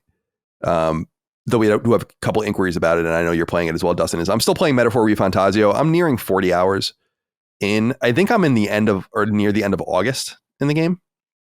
And it's great, but it is dense too. And it's funny. I was, again, on the Q&A on Sacred Symbols Plus, someone had written into me about the sameness of games and if we're missing some key component of ingenuity that gives us new games today. And I'm like, not really. I just feel like everything is kind of the same and it's different flavors and shades of it. And as I said last week, and maybe even the week before, it's just so funny how much this is a Persona game. Like, everything about it is Persona except for just the setting and the characters, which is a major part of it. But it feels very familiar, even for someone who's somewhat of a novice in that series. But I'm really, really enjoying it. I like the characters. I think the writing's really well done. I think the voice acting's really done. I like the character Gallica a lot, the fairy character. I think she's awesome. And the enemies are cool. The various lieutenants and the kind of the intrigue. It's getting pretty uncomfortable now, some of the story element, in terms of just what it's making you do and deal with. It's obviously highly political and interesting from that perspective too. So I'm really, really liking it. And I continue to think that the one thing that turned me off from it originally is what I like about it the most, perhaps, which is the deep character class stuff, which is so reminiscent of Final Fantasy 3 and Final Fantasy 5. It's really interesting in that way. So it melds some of that into what Studio Zero and Persona team would otherwise typically do. So I really like it. Stephen Campos wrote in about it and said, "Hey guys, I've been replaying Persona 5 Royal because of how much I loved Metaphor ReFantazio. One thing I never understood in these games is that you have options to make your character do activities like read a book or study at the diner or study at the library or go watch a movie by yourself or work out. My question, when you guys play these games of video games or play these types of video games, have you ever done any of these things in real life? Because in Persona, I always make my character study at the library and then read a book at home in order to increase my intelligence. But funny enough, I never actually went to my school library to study or actually sat down to read a book physically or go to the gym, etc. in real life. But I make my character do those things in the game." I had to read this just because you literally just said that you've never sat down to read a book physically in your life. Is that possible? I don't know. That's what he said. He says, but funny enough, I never actually went to my school library to study or actually sat down to read a book physically or go to the gym, etc. in real life. But I make my character do these things in the game. I just thought that was funny. You know? Yeah. There is something appealing to that whole setup that I found appealing in Persona 4 Golden 2. I don't know if this is a common, Diggin and I have talked about this many times on Knockback, but there's a feeling that you don't want to go back to high school or middle school or anything like that because you're out and but you know enough to have done a lot better or done things differently and used your time better and extracted more value out of the experiences that were in front of you and all the rest. And in some strange way, Persona and Metaphor are those things for me in some sense. It's like, yeah, sit down and read the book about philosophy and learn something. Yeah, cook the fucking meal with your friend and learn the story about the dish and go spend time with this random stranger and get to know them and grow affinity with each other. It's like, yeah, There is some way to like relive that in some fantasy world. I think that's the secret sauce of these games in some sense. So I dig it. But Stephen, I really just wanted to make fun of you because you said you never read a book in your life. I don't know if I believe that. I don't know how that's like, how old are you? Unless he's like literally 12. And like even then, I don't. And even then, yeah, like they can't.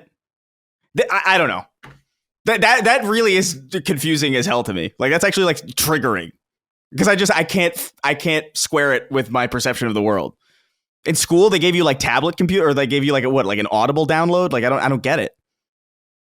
Do you have textbooks? I'm confused. They sat in those things in the Matrix and they shoved things in the back of their head. Yeah. And they just go learn things in the dojo. God damn. Yeah. The Gopher Loafers wrote in and said, "Hi, Sacred Crew. I'm really enjoying Metaphor so far. The story and characters are cool. I like the environment, but may I just say, will this game just shut the fuck up and let me play? I've been gaming for 30 years and play JRPGs all the time. It feels like this game wants to yap at me for 20 minutes after every turn. I also do not need the king animation every time a day ends. Are these little time wasters annoying to anyone else?" Yeah, it is a little annoying. I like the king calendar thing. I like that guy's voice. That voiceover actor that also does the narration on the map. He's got that real soft-spokenness. I actually like that a lot, but this game does talk at you a lot. And I don't know if Persona 5 is like this, but Persona 4 was definitely not like this. I will go out on a limb almost 40 hours in and say there have been multiple times in the game where I have not done anything for more than an hour each time, other than just going from place to place. It's not like you're in the same place, but it's like you get brought here and then just walk here and the next thing happens. And then you're just talking for fucking ever. And that's cool. But we used to make fun of games for doing that. I remember when Xenosaga 1 came out on PS2 and people blew that game the fuck up because like it doesn't start for like 90 minutes. You know, like it just doesn't even let you play it. And everyone's like, this fucking sucks. And meanwhile, this game is just preaching and talking and going on and yapping. Have you noticed this, Dustin? Yeah. Well, so I'm done with the first dungeon. I mentioned that last week. And all of the stuff in between dungeon 1 and dungeon 2, which I did a side quest that involves some combat, but in theory, I think it's multiple hours that you can play in between these two dungeons where you don't have to do any combat the entire time. And you're just kind of doing your mundane things, hanging out with friends, getting the rest of the game situated, I guess. So I'm about to start dungeon 2, but I will say that I think it is more so than in Persona games where there is long stretches of talking and between combat. But it is kind of in line with how their games are in general. Yeah, it's fine. I don't mind it because I think the writing's good, the voice acting's good. There's a lot of feel and spirit and everything. And I think the story is quite gratifying. I love, and I don't think it's a spoiler. There's a book in the game, like a novel, and I love it. Like I love what it's indicating, what it really is, and I have a lot of theories about what this game is, what's going on in this game. I have no idea if I'm right because I'm not anywhere near the end yet. But it's a strange game. It's a really strange game in a good way.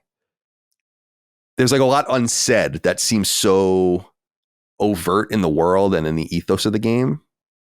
And you kind of have to read into it a little bit. But I'm wondering if I'm even on the right track. I won't say anything because I don't want to spoil it for people. Otherwise, I mean, it's going to be weeks before I finish this game. As I said earlier, I did buy and download Dragon Quest 3 and Lego Horizon. I'm not going to get into Dragon Quest 3 until I'm done with Metaphor. I feel like that's going to interfere too much with each other, but I think that I can probably start overlapping Horizon with Metaphor and maybe getting through that. And there's that game that's kind of like a Contra style old school game called Iron Meat that Jaffe recommended to me that I really want to play. It's supposed to be excellent. Ben talked about that on Summon Sign this week. Oh, okay, cool. Yeah. So I might check that out as well. I'm really enjoying it, but I'm kind of like, all right, man, I was looking at my trophies and it's like I earned my first trophies like weeks ago and I'm still nowhere near the end of this thing. And again, I continue to be amazed that, so again, I'm almost 40 hours in. There's a story related trophy that I'm going to get soon that has 50% of the people got it. It's like, dude, how are people playing this game so completely? It's crazy. People are like addicted to it. They just really dove in. So yeah, shout out to Metaphor. Love it. All right, Dustin, let's stay with you. It says here you're playing Tetris Forever and Call of Duty. So talk about Tetris Forever first and then Call of Duty, and then you can throw it over to Chris. Yeah, so Tetris Forever, I decided to buy this on a whim last night. I knew it was some kind of collection of old Tetris games with some documentary stuff, but other than that, I didn't really know what to expect. And this game is so cool. if you are into Tetris on even a lightly deep level, we'll say. The primary format of the game is that you boot it up and it presents you with 5 chapters. And there's also an option to just go and play the games. But really what this is, it's like a interactive museum / documentary dedicated to the origin of Tetris. It's almost, I don't want to say it's not a video game, but it has a lot of non-video game things in it. So chapter 1, it starts with the original Tetris, right? The made in Russia. I think his name's Alexei something. How he made it on this old computer that I think this would have been, it was like a late 70s computer, but I think it was like 1983 or 4 or something like that. And so it has a timeline where you can see the different dates of when things happen, but certain different like checkpoints on it, you can watch a 5-minute documentary clip talking about this specific time. So you learn all about this first, the original version of Tetris, and then you get to play it on this timeline and get to see all the different things they talked about and see how it's scored different, how like there's no like shadow piece, and just kind of to see like the very beginning. But then it goes on and it talks about like, okay, then this is how it spread. People were sharing copies of the game. Eventually someone became interested in publishing it outside of the USSR. And then you get to play the first other version of the game, like the first game that was ported to DOS, right? So it's really interesting in that I mean, all of us have played these, these new remastered collections that have the museum section that shows you different art and stuff like that. But this is a game that's fully designed around that. So if you are interested in playing the best Tetris game, this is not it. This is for people that are curious about the origins of Tetris and you like watching documentaries and then being able to interact with the thing that you learned about. So I am absolutely digging it. I did all the first chapter last night and I did most of the second one so far. And it's such a weird experience because there's times where I'm like just sitting and it's like I'm watching a documentary. And then there's parts where I'm reading, and then I'll sit and I'll play one of these old Tetris games for a few minutes.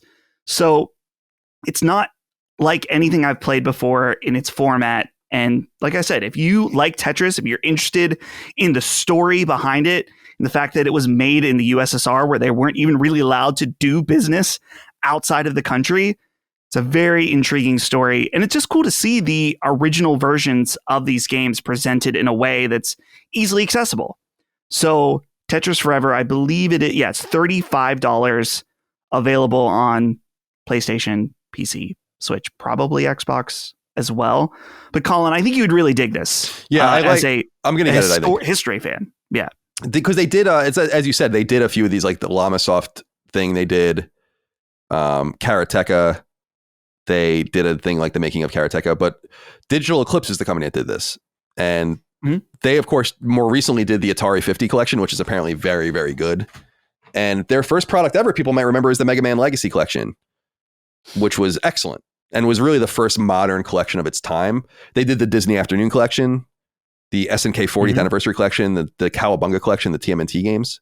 So I think they're similar to Limited Run in that they have some sort of proprietary like porting engine or something that allows them to do this kind of shit. And I dig what they're doing with this, kind of fusing the documentary style with games and understanding things contextually. I think is really neat. So I'm glad you enjoyed that. Yeah. Highly recommend it. It's maybe, I don't know. I'm not done with it yet. It feels like it might be a bit on the pricey end, but it's a very well done, thorough experience. And it's not really like you're sitting and playing a game. It's like you're experiencing something. So I recommend it. The other thing too, Call of Duty, still playing multiplayer. I finally prestiged the first time. So I'm working through the next set of levels. And then I think it might be today. Season 1 starts. So they're going to introduce the battle pass, introduce some new maps and modes. So I'm excited to check that out. But the main thing I wanted to mention is that I started the campaign And I'm having a great time with it. It's pretty unique for a Call of Duty game. The level I'm on right now is a giant open world level that takes place in Iraq, I believe. Ooh. And it kind of reminded me, and it's been a while since I played it, but how in Uncharted 4, there's this giant open world section where you ride around on the Jeep and you can there's like a bunch of optional things, but then there's also like you have to hit these points. It's basically that same format where you're on a Jeep with, different members of your crew. You can go, there's different like missile silos you got to blow up. There's different points where you can pick up new gear. You can talk to like a recon guy that will point out all the different people at certain sections of the map. So I've just been slowly playing this one level and I'm like, well, I'm going to just do everything because I'm having a good time with it. But it is unique too in that, and maybe other Call of Duty games had this. I didn't play Modern Warfare 3's campaign. I don't think it had this, but there's like a in-between level that's at this cabin where you can go and upgrade your guns. You can upgrade like your physical ability as well, and also upgrade different perks. And the in-between cabin level has different mysteries and puzzles to solve as well. So far, having a good time with the campaign. I wouldn't say it strikes me as anything incredible, but it is definitely different for a Call of Duty campaign. I was noticing, because I think, Chris, you checked out some of it as well, right? Yeah. There are the stealth missions on this. Pretty cool. There's one where you need to, I guess to put lightly, you have to get a photo of somebody. And so it presents you 3 different options on possibilities on ways you could do this. And I'm curious about the other options, just because the one option I did involved a sex scandal, we'll say. And so I knew that was the route I had to go for Call of Duty. So I'm enjoying the campaign. I'd like to play it all just because I know we want to do that spoiler cast at some point. Oh, and one last plug here. If you want to hear a lot about Call of Duty, we had a friend of the show, the mythical legend, Brandon Duncan, on Summon Sign this week. And he is a Call of Duty master. So him, Brad, Ben, and I went really in deep on Call of Duty this week on Summon Sign. I highly recommend listening to that if you are interested. Cool. Chris, let's leave it with you then to talk about Call of Duty and as well as Final Fantasy VII Rebirth, if you have any more to say. Yeah, I mean, not a ton, honestly. Like I've been jumping around, kind of testing various things on PS5 Pro. Call of Duty's kind of become a pretty consistent part of the schedule, or pretty consistent part of the routine. I keep trying to get further in the campaign, but every time I'm on, I'm invited to I'm invited to a lobby, and so like that's kind of hindered my progress with the campaign a little bit. I do want to get to that point that everybody's talking about though, but yeah, I'm just, as like a stealth fan, I'm really appreciative that there's such a weird focus on it in this campaign. It's really cool. It's way more than I expected at Call of Duty. And the multiplayer, I just got to the point where I can prestige. I just haven't done it yet. I didn't really play Call of Duty extensively to the point where I ever prestiged. I think I got to that point in Modern Warfare 2 and just didn't do it because what does it do? Doesn't it? Or in the old games, didn't it like take away your progress or some? Yeah, shit, like that's another. I don't know anything about it, but doesn't prestiging happens when there's no more experience to earn, right? And you have to reset your count, but you get like you get something for it, like some sort of marker that you did it, so people know. I think so. Dustin would probably know more about this than I do. Like, I really don't. Like, I remember it being a thing for a while, but I never actually did it. So I'm kind of at that point again where I'm like, oh, I can prestige, but what does that actually do for me outside of, like, what does it do actually? You unlock certain, like, special skins and I think maybe some gun stuff. But it is interesting. You have to go into a special menu and it'll explain how prestige works. And it'll warn you like 3 times. It's like, hey, this is going to reset your level. You're going to have to unlock your guns again. Are you sure? Seriously, I think there's 3 different checkpoints where it tells it's like, hey, you might not want to do this. But yeah, I think you can. I'm not sure exactly. When I was prestiging Brandon, my friend was like, you'll get some awesome rewards the more you prestige. I don't know exactly what those are, but I know there's some skins and guns. Yeah, I don't know. I might not. I don't care enough about it to I never play these games or really any game for the unlockables. Like I that always kind of frustrated me about Call of Duty and how it kind of rewired a lot of people's brains to play for the thrill of unlocking something as opposed to just playing because the game was just good. That's always been like just a source of frustration. But fortunately, this Call of Duty is just also very good. So I don't really mind playing an earning experience that goes towards nothing because there's already a lot of, because you can level up your guns as well. And that's kind of where a lot of the progression is for me. Or it's like, oh, well, I want to level up my single action, marksman rifles so that I can unlock stuff for that. I don't really need the rank level ups anymore. But it's good, man. I really do think it's the best feeling Call of Duty probably ever. That Omni movement really is just great. I feel like it's going to be hard to go back from this because it just feels so natural. It feels so smooth. It feels so slick. It might be out of place maybe in World War II if they ever go back to there. But it's just really satisfying, man. Doing the diving kills, like getting a nice dive out of a window and like it and getting kills from that is just so goddamn satisfying. I do think the map design is starting to wear a little bit on me in some places. There's some maps that I think are some maps I know that I'm just like, oh, this again.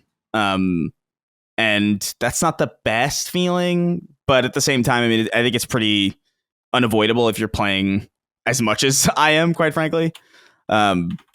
So yeah, it's really great. I highly recommend it. I'm playing on PC with Game Pass, playing Final Fantasy 7, and I'm playing Final Fantasy 7 Rebirth again.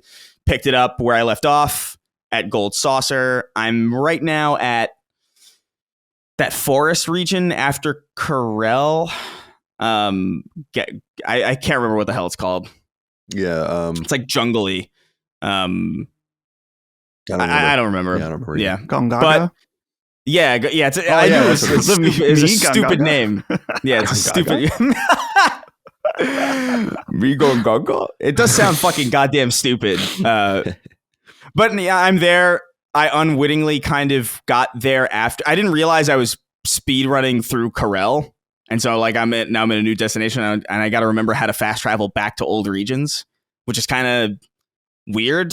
It's like you got to find like a specific chocobo guy to do it, which is I think kind of unnecessarily tedious. Like I don't know why I can't just fast travel this. It's kind of annoying, but I'm enjoying it. I'm still kind of, now that I'm back in this open world space, I feel more compelled to just like, oh, let me 100% these areas again. Especially just because I've had a long break. It does feel, and I can't stress this enough, this is probably the only instance of like a night and day kind of difference with PS5 Pro. I do think you will notice. I think it's really obvious, and it's probably the only game that really feels like it's getting the value out of the PS5 Pro as of this recording. I'm sure more will follow suit, but as of right now, that's like if you played Final Fantasy VII Rebirth or whatever and didn't finish it, and you're thinking about getting a PS5 Pro, this is the obvious game to play. But yeah, I'm still on fucking Goo Goo Gaga land or wherever the fuck that is. So I don't know how deep into the game that is really. I'm like 39, 37 hours in or something, 40 maybe. So total playtime. So we'll see. It's a hell of a game. I'll be interested to see what you think of it when you get to the end. Very controversial. Yeah. All right. That's all we have for what we're playing. Okay, we're back. We just took our break. By the way, I fucked my elbow up somehow. I think lifting weight, where picking up anything like kind of hurts now. Oh shit! Bottle of Smart Water. It's kind of injuring me. I'm a little bummed about it because I don't want to lose my gains. So I have to grin and bear it and just lift through it like a power lifter. Right. All right. Just thought I'd let everyone know that for no reason. Okay, so we have 3 news items. One of them is not so brisk. The other 2 are brisk.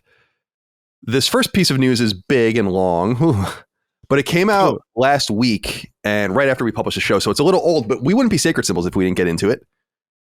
And so let's get into it now. Number 1. As a major publicly traded corporation, Sony releases financial results 4 times a year, once per quarter, and they just released their second quarter results for the 2024 fiscal year, which itself runs from April 1st of 2024 through March 31st of 2025. Thus, These financials cover July, August, and September of this year, and overall things are looking promising for Sony as a whole and for the PlayStation brand itself, Sony's single largest product. The wider company is showing major year-over-year increases in both gross and net income, and PlayStation itself has also grown mightily, especially in profit. As you likely know if you listen to this show, Sony is split into multiple silos such as music, pictures, technology, imaging, and so on. Their biggest silo, however, is known as game and network services, which is everything PlayStation. And that vertical earned roughly $11 billion in revenue for the quarter, a 12% year-over-year increase. And what matters even more is that PlayStation increased its profit 184% year-over-year, making just shy of $1 billion in net revenue for the quarter. Remember, Sony made $1 billion in profit from PlayStation for the entire lifetime of the PS1, so they've come a long way. Though first-party sales are slim due to there being no major new releases, Asobi's Astrobot has nonetheless sold 1.5 million copies since launch, a very healthy number for a 3D platformer in this day and age.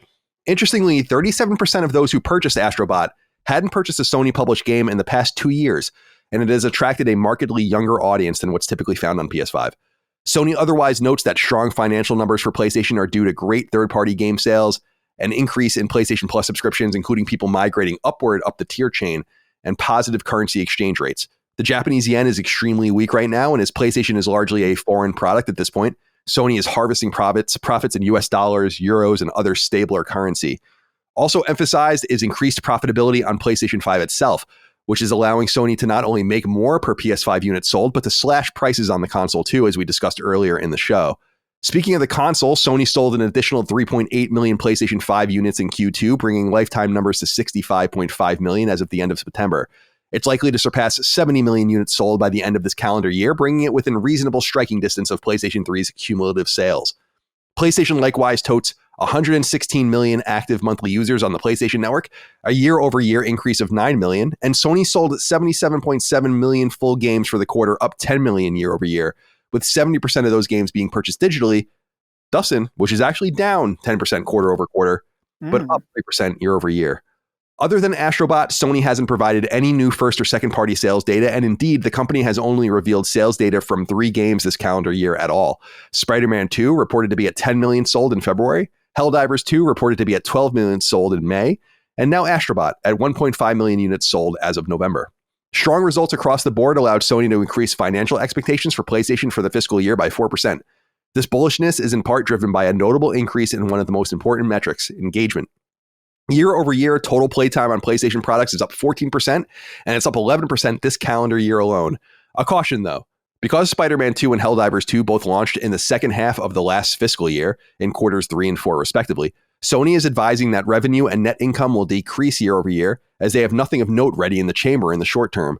However, they write in their financial guidance the following, quote, "Starting with Ghost of Yotai, which is the sequel to the smash hit Ghost of Tsushima, we plan to continue releasing major single-player game titles every year from the next fiscal year onward," end quote. And fear not, they also acknowledge the Concorde disaster. In fact, they not only wrote about it in the financial documents, but were asked about it no fewer than 3 times in Sony's hour-long call with investors and journalists. In fact, Hiroki Totoki, I think, was getting a little annoyed about it, if I'm being totally honest with you. Here's what Sony president and COO Hiroki Totoki said when asked about Concorde in part, quote, "Currently, we are still in the process of learning, and basically with regards to new IP, you won't know the result until you actually try it. So for us, for our reflection, we probably need to have a lot of gates, including user testing or internal evaluation. And the timing of such gates, we need to bring them forward, and we should have done those gates much earlier than we did. And also, we have a siloed organization. So going beyond the boundaries of those organizations in terms of development and sales, I think that could have been much smoother," end quote. Other notable takeaways from the investor and journalist call are as follows. Sony is looking to create further efficiencies with the PlayStation brand, particularly with sales and marketing efforts. The company is in a wait-and-see approach about the new U.S. administration, and specifically the effect of potential tariffs on their products.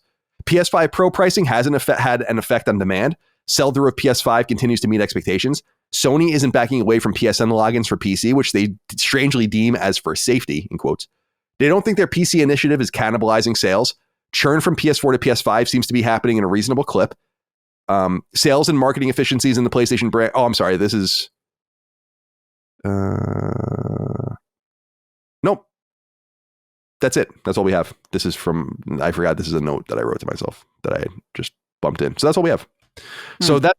By the way, have you guys ever listened to the fiscal calls that Sony does before? Not all the way, but I've listened to parts of them. So they're so funny because they're being translated at the time it's happening by like very nervous and like overworked translators who are giving these really botched translations. And then they never seem to go back and like fix it. You know, like have someone like go back and carefully go over the fine tooth comb. So it's kind of disappointing because I don't know what they're actually saying in Japanese. Like that's how you get a quote where it's like all the different things I read, it's coming from the translator themselves. But a lot of interesting things to go through here. I don't know if anything stands out to you guys. Dustin, let's get to you first. What do you have? You have anything you want to pull out of here or talk about? Well, I guess starting with the Concord stuff, it's funny that he says like, oh, well, you really don't know until you try it. It's like, bro, 3 fucking morons on a podcast could have told you after the beta came out that there was problems, which I guess at that point, a lot of the money was spent. So I guess he's kind of right that the gates needed to be earlier. But it lines up with just some of the toxic positivity. And they should have gotten other eyes, more honest eyes on Concord way earlier. So kind of an interesting response there. The other thing too, Colin, you pointed out about how, digital, which is actually down 10% quarter over quarter. Very interesting. I was trying to think of why that would be the case, other than we're reaching the point now of PS5 where maybe some of these games that are full price on the store still, and people are looking around like, oh man, I can get this game for $10. Sometimes $10 or $20 new, not even used. Why would I buy it on the store if I could buy it physical and save a lot of money? Just at the point of the life of the console, I think that could be something that's maybe giving some uptick in that, but it is very interesting overall. I don't know if the dozens of us that are rooting for physical games is having some kind of effect. Probably not, but maybe. What do you have to say, Chris? Anything in here stand out to you? Well, I mean, I do kind of wonder if Astrobot plays into the physical thing a little bit more, because I would imagine that like a game for kids that is so explicitly for kids would probably be bought more for, I don't know, like I feel like people buy games for kids more physically than that might not actually be true, but I feel like that's anecdotally real. But yeah, I don't know, nothing really jumps out to me. I mean, it seems like PlayStation's in a good place, obviously, but we kind of knew that based on the landscape of the competition and just how secure they seem. So all the numbers being up don't surprise me. It seems like they're very aware of the fact that like things are going to go down because they don't have anything in the chamber. I don't know. Nothing really jumps out at me. The only thing that really jumps out at me is that statement about Concord, which just kind of feels very, I don't know, nebulous, or I mean, maybe nebulous is the wrong word, but it doesn't feel very substantive. The idea of like, oh, well, you know, we're in the process of learning. I'm like, I don't know how you didn't just know, but God bless, I guess. It seems like they will be making that mistake again. Well, as someone who listens to every quarterly call that they do, which is brutal, but I do it for you out there, the listener. I had never heard repeat questions before. So what basically happens for people that have never listened to these before is usually like an hour call with, it'll be like the COO, the CFO, whatever. And they'll answer questions first from a series of like well-known journalists and then from major investors in Sony. So you'll hear from like guys from like Wall Street Journal or Nikkei, and then you'll hear from JP Morgan and UBS or whatever. And they're often allowed to ask 2 questions. So they'll usually say like, I have a question about imaging and a question about games, or a question about this and a question about that. It was basically all questions about PlayStation. I would say the second one was about music, because Sony bought like Pink Floyd's catalog and Michael Jackson's catalog and did a bunch of shit. So they have a lot to talk about there. But in the gaming questions, 3 different people asked about Concord. And the second time Hiroki Totoki was asked about it, he said something like, I don't know if I'm being repetitive at this point, but, and then basically said the same exact thing that he said the first time. And then he was still asked about it again. So clearly, to your point, there's more information that even people very closely affiliated with Sony's financial vibrants want answers for about Concord. And I think that Sony owes a lot of answers about Concord, because the big thing that I find interesting here is I'm pretty sure they're out of the weeds now with Bungie in terms of paying that acquisition cost. But I don't know that they've written down what happened with Concord yet. And I wonder where that's going to come out in the wash. But a lot of things stick out to me here that I thought I would pull out really quick before we move on. So Dustin, you were saying like what could have been the reason. My theory on this about an increase in physical goods sold or physical games is of college football, which is the best-selling game in the United States, and I think attracted a lot of people that don't often buy games, and I suspect that they probably buy their games physically. But I could be wrong about that, but I feel like that might account for it as well. I think Astrobot also is a game that people want physically. I just think first-party games seem to sell physically. Right. So the more you release of those, I think the percentage might plateau or even go down. So that might have something to do with that. And we might even see more of that with Ghost of Yotai, whatever, Death Stranding, and others next year.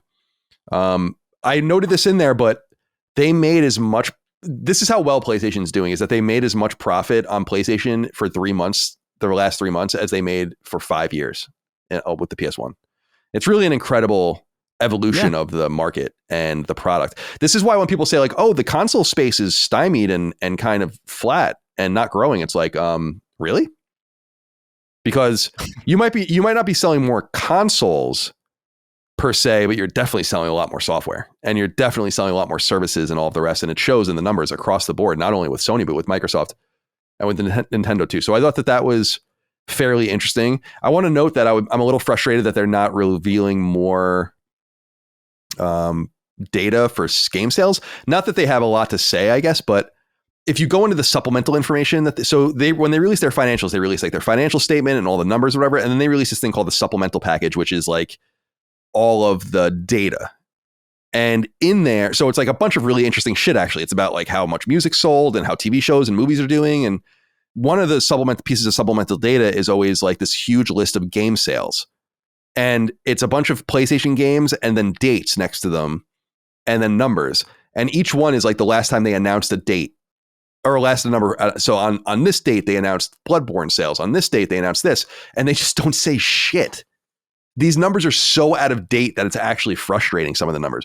Like I don't think they've announced Bloodborne numbers in like 8 years or something like that, as an example. But they still report it on the supplemental data being like, as of 2016, Bloodborne is sold. It's like, who cares? Give me new numbers. So they're a little frustrating with some of their data in there, and it doesn't really seem to change. 3.8 million PS5s is more than 1 million a month worldwide. That's a pretty good clip, especially considering things are a little slow. I think that they were actually demonstrably helped by college football. I bet you that college football sold 1 million of those PS5s. And it remains the best-selling game in the United States for the year. I don't know if that's going to remain the case with Call of Duty. I bet you it does, because of the cannibalization of Call of Duty sales from Game Pass. Whether or not Microsoft cares about that, of course, it's just money at the end. So this brings them to 65.5 million units sold. And so my suspicion is that by this time next year, they will be in the PS3, 83, 84 million units sold, which is pretty crazy. So things are going at a nice clip there. Anything else here? We know that Sony was incredibly worried about profitability and extracting more profit. They have successfully done that. Profits up 184%. They note over and over again in their financials that they're making more money on the consoles sold now because costs have come down, and this is allowing them to cut the cost of the console to push more of them, which will hopefully make them more back-end network money, game sales, and so on and so forth. So there's that. There's the promise in here, as I said, that starting with Ghost of Yotai, whatever, they will release single-player games every year from first party moving forward. So that's a nice sign for people that are concerned about that. And it sounds like that will be the first game that comes out, which makes sense because we know about it. I'm going through here. Is there anything else?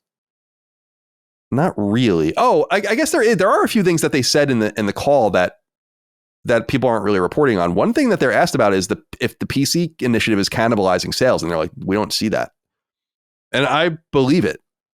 I'm starting to feel like these are two largely separate ecosystems with a small Venn diagram between them. There They said that they respected the decision of the American people and are waiting to see what might happen with them with tariffs. And I thought it was interesting that they were saying that might allow us to have to lean into differently where we make things, which I think is fascinating too. And I think that's basically it. So those are the new financials. We'll have new financials for this quarter. I guess it'll be early next year. We'll be able to go through those. So we won't have new updated numbers for a while, but that's that. Anything else to say about this? Probably not. Okay. Let's move on to number 2. And we can move a little quickly here. We have some new PlayStation Plus Extra and Premium games to go through for those that subscribe to either of those tiers on PS Plus. As a reminder, PS Plus's base tier is essential, and that typically gives you a trio of games to download each month, among other perks, including online play. Extra and Premium, on the other hand, open up the PlayStation Plus game catalog as well as the Premium Classics catalog, and these two libraries will get stocked with new additions on November 19th. Okay, so let's get into the new additions, starting with the biggest of them all, Grand Theft Auto 5 from Rockstar, which is actually returning back to the Extra catalog after being removed. Launched on PS3 in 2013, PS Plus will give you access to the 2014 PS4 iteration as well as the 2022 PS5 port. Also included for both PS4 and PS5 are the following: Techland's 2022 open world zombie game Dying Light 2, Sega's and Ryuga Gotoku's 2023 remake of the Japan-only hack-and-slash Yakuza spin-off title Like a Dragon Ishin, or is it Ishin or Ishin? I guess it's Ishin. Ishin. The 2024 iteration of Milestone's long-running racing series MotoGP 24, 2020's collection of Overcooked 1 and 2 called Overcooked All You Can Eat, the Nacon-published Ace Team-developed 2023 beat-em-up Clash Artifacts of Chaos, Team 17's 2023 horror adventure game Killer Frequency, and Torn Banner's 2021 action game Chivalry 2, published by Tripwire. There are also a trio of PS4-only games available, which can naturally be played on PS5 as well. Bandai Namco's 2022 visual novel Digimon Survive, 2021 physics game Stick Fight the Game from publisher Landfall, and 2018's action RPG Hungry Shark World from Ubisoft. For premium PS Plus subscribers, you'll likewise get access to the following classic games, some of which are already available to purchase a la carte, while others will be and a couple won't. So let's get into it, starting with the biggest additions. 2006's PS3 launch game Resistance Fall of Man, and its 2008 sequel Resistance 2, both from Insomniac Games, but don't get too excited. These are both PS3 ports that will be running via the cloud in their original form, and they aren't available to purchase a la carte.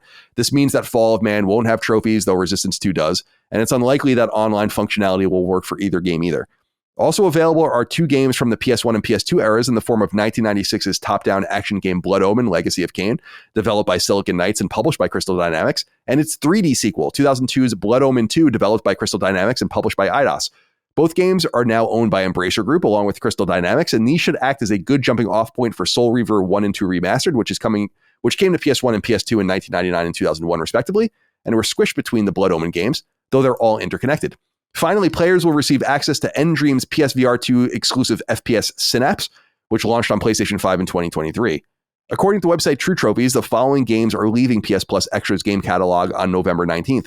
Red Dead Redemption 2, WWE 2K24, Grand Theft Auto San Andreas Definitive Edition, Dragon's Dogma Dark Arisen, Ayuden Chronicles Rising, Klonoa Fantasy Reverie, Moving Out, What Remains of Edith Finch, Blasphemous, Overcooked 2, a huge slate of Kingdom Hearts games, and some others. Let's go to you first, Chris, with this one, but we'll set it up with Teeth Mummy. He says, hello to the wickedly talented Sacred Bruz. How frustrated are you to see Resistance Fall of Man and Resistance 2 on the PS Plus slate this month as streaming only? I had forgotten PS3 games on PS Plus were ever a thing and had a moment of joy when I saw those on the list for this month, then an immediate swell of disappointment when I remembered they only stream and don't run natively. I would love if the tech worked, but when I tried Heavenly Sword back when that dropped, it was brutally slow and clunky, and FPS would undoubtedly be unplayable. What are your thoughts here? Yeah, I just don't think you get to put these games on a service like this if they're not running natively. I don't think that should be allowed. Like, this is not. You're not actually getting the game. Ultimately, you're not actually getting a reliable version of it. You're having to play it in a compromised state. It's not a good look, in my opinion. I don't know. This kind of feels like, well, we want a little beat, so let's put Resistance on there, but we don't want to put the effort into getting Resistance on there properly.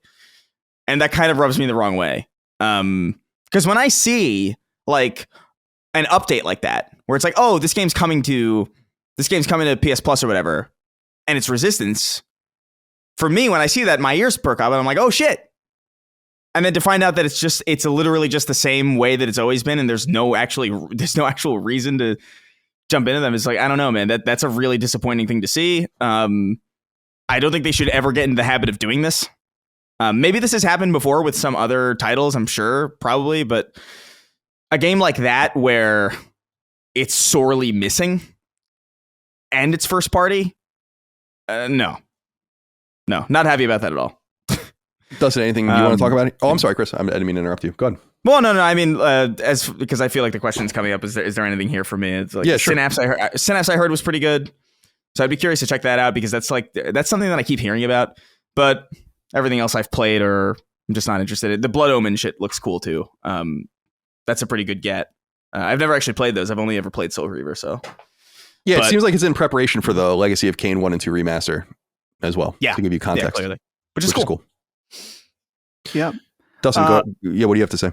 Yeah, so I love seeing continually them support PSVR 2 games on premium. I've been wanting to play Synapse for a while. I don't have premium right now, but I would definitely probably up to get that, and I'll check out some other stuff too. The main point I want to make, though, is having these two Resistance games come to the service in streaming form, give it up. The PS3 emulator, the dream is dead. It's not happening, in my opinion. Like, it's over. I think that they maybe were exploring options and maybe had something running, but eventually decided, like, the juice isn't worth the squeeze on this one. And I would consider this the result. That it's like, okay, well, we'll put some of these games on here, but it's over. Like, I would not expect a PS3 emulator at this point at all on PS5. Maybe when the next PlayStation comes out, but even then, I think they're hoping that the amount of people that actually care about this is very small, I think, in the grand scheme of things. So it sucks. It would be great to have these games preserved for the future, but I think it's over. I don't think it's happening. It's Jover. It's Jover. I don't know. I still have hope that they'll figure it out on a game by game basis, but you're right that these kinds of things indicate they'd have to unwind them at some point. But it's worth noting, like, how long are they going to keep this going with literal? I'm pretty sure Mystic said this when I was on his show. I'm pretty sure it was him, where it's like, how long are they going to keep this going? Because these are all running on actual PS3s, like in server farms. Right. And it's like, you're really going to keep doing this for forever with PS3 games. You have to figure it out. That's why I just think it's essential that they figure this out. And I think they will on a game by game basis, but not a great sign if they're going to do this to Resistance and Resistance 2. For people that are curious, Resistance Fall of Man never got patched for trophies. Thus, this game won't have trophies either. There is an in-game achievement system, which is what made that so frustrating. And I remember asking them about that because I'm like, can't you just patch over the trophy coding into the actual in-game achievement system? It seems kind of, all the triggers are there. You just need to, it seems somewhat easy. And I remember at the time them saying like it was difficult and they have to send it to Q&A and stuff. And I'm like, who gives a shit? Like, why don't you just do it? And then I remember even after that, like years later, Metal Gear Solid 4 got trophies. And it's like, come on, guys. You're a second party at that point. You could have done it. Resistance 2 is one of the first Sony games that had trophies. So you will be able to earn trophies there if you want, but they'll be the PS3 iterations trophies. So a little disappointing. Nothing else. I don't have extra premium anyway. I buy my games, but this looks like a pretty nice slate of games. Obviously, greasing the skids for GTA with GTA 5 in there. MotoGP's pretty big racing series, comes out every year for many years. Dying Light 2 was a big game. So there's some good stuff in here if you're interested. And some games removed as well soon. So if you want to check those out, especially Red Dead 2, you might want to get going on that because you are almost out of time. All right. Finally, number 3 is Sony has finally released the list of October's best-selling games on the PlayStation Network, and products are sorted by most downloaded per console, as well as free-to-play and PSVR 2.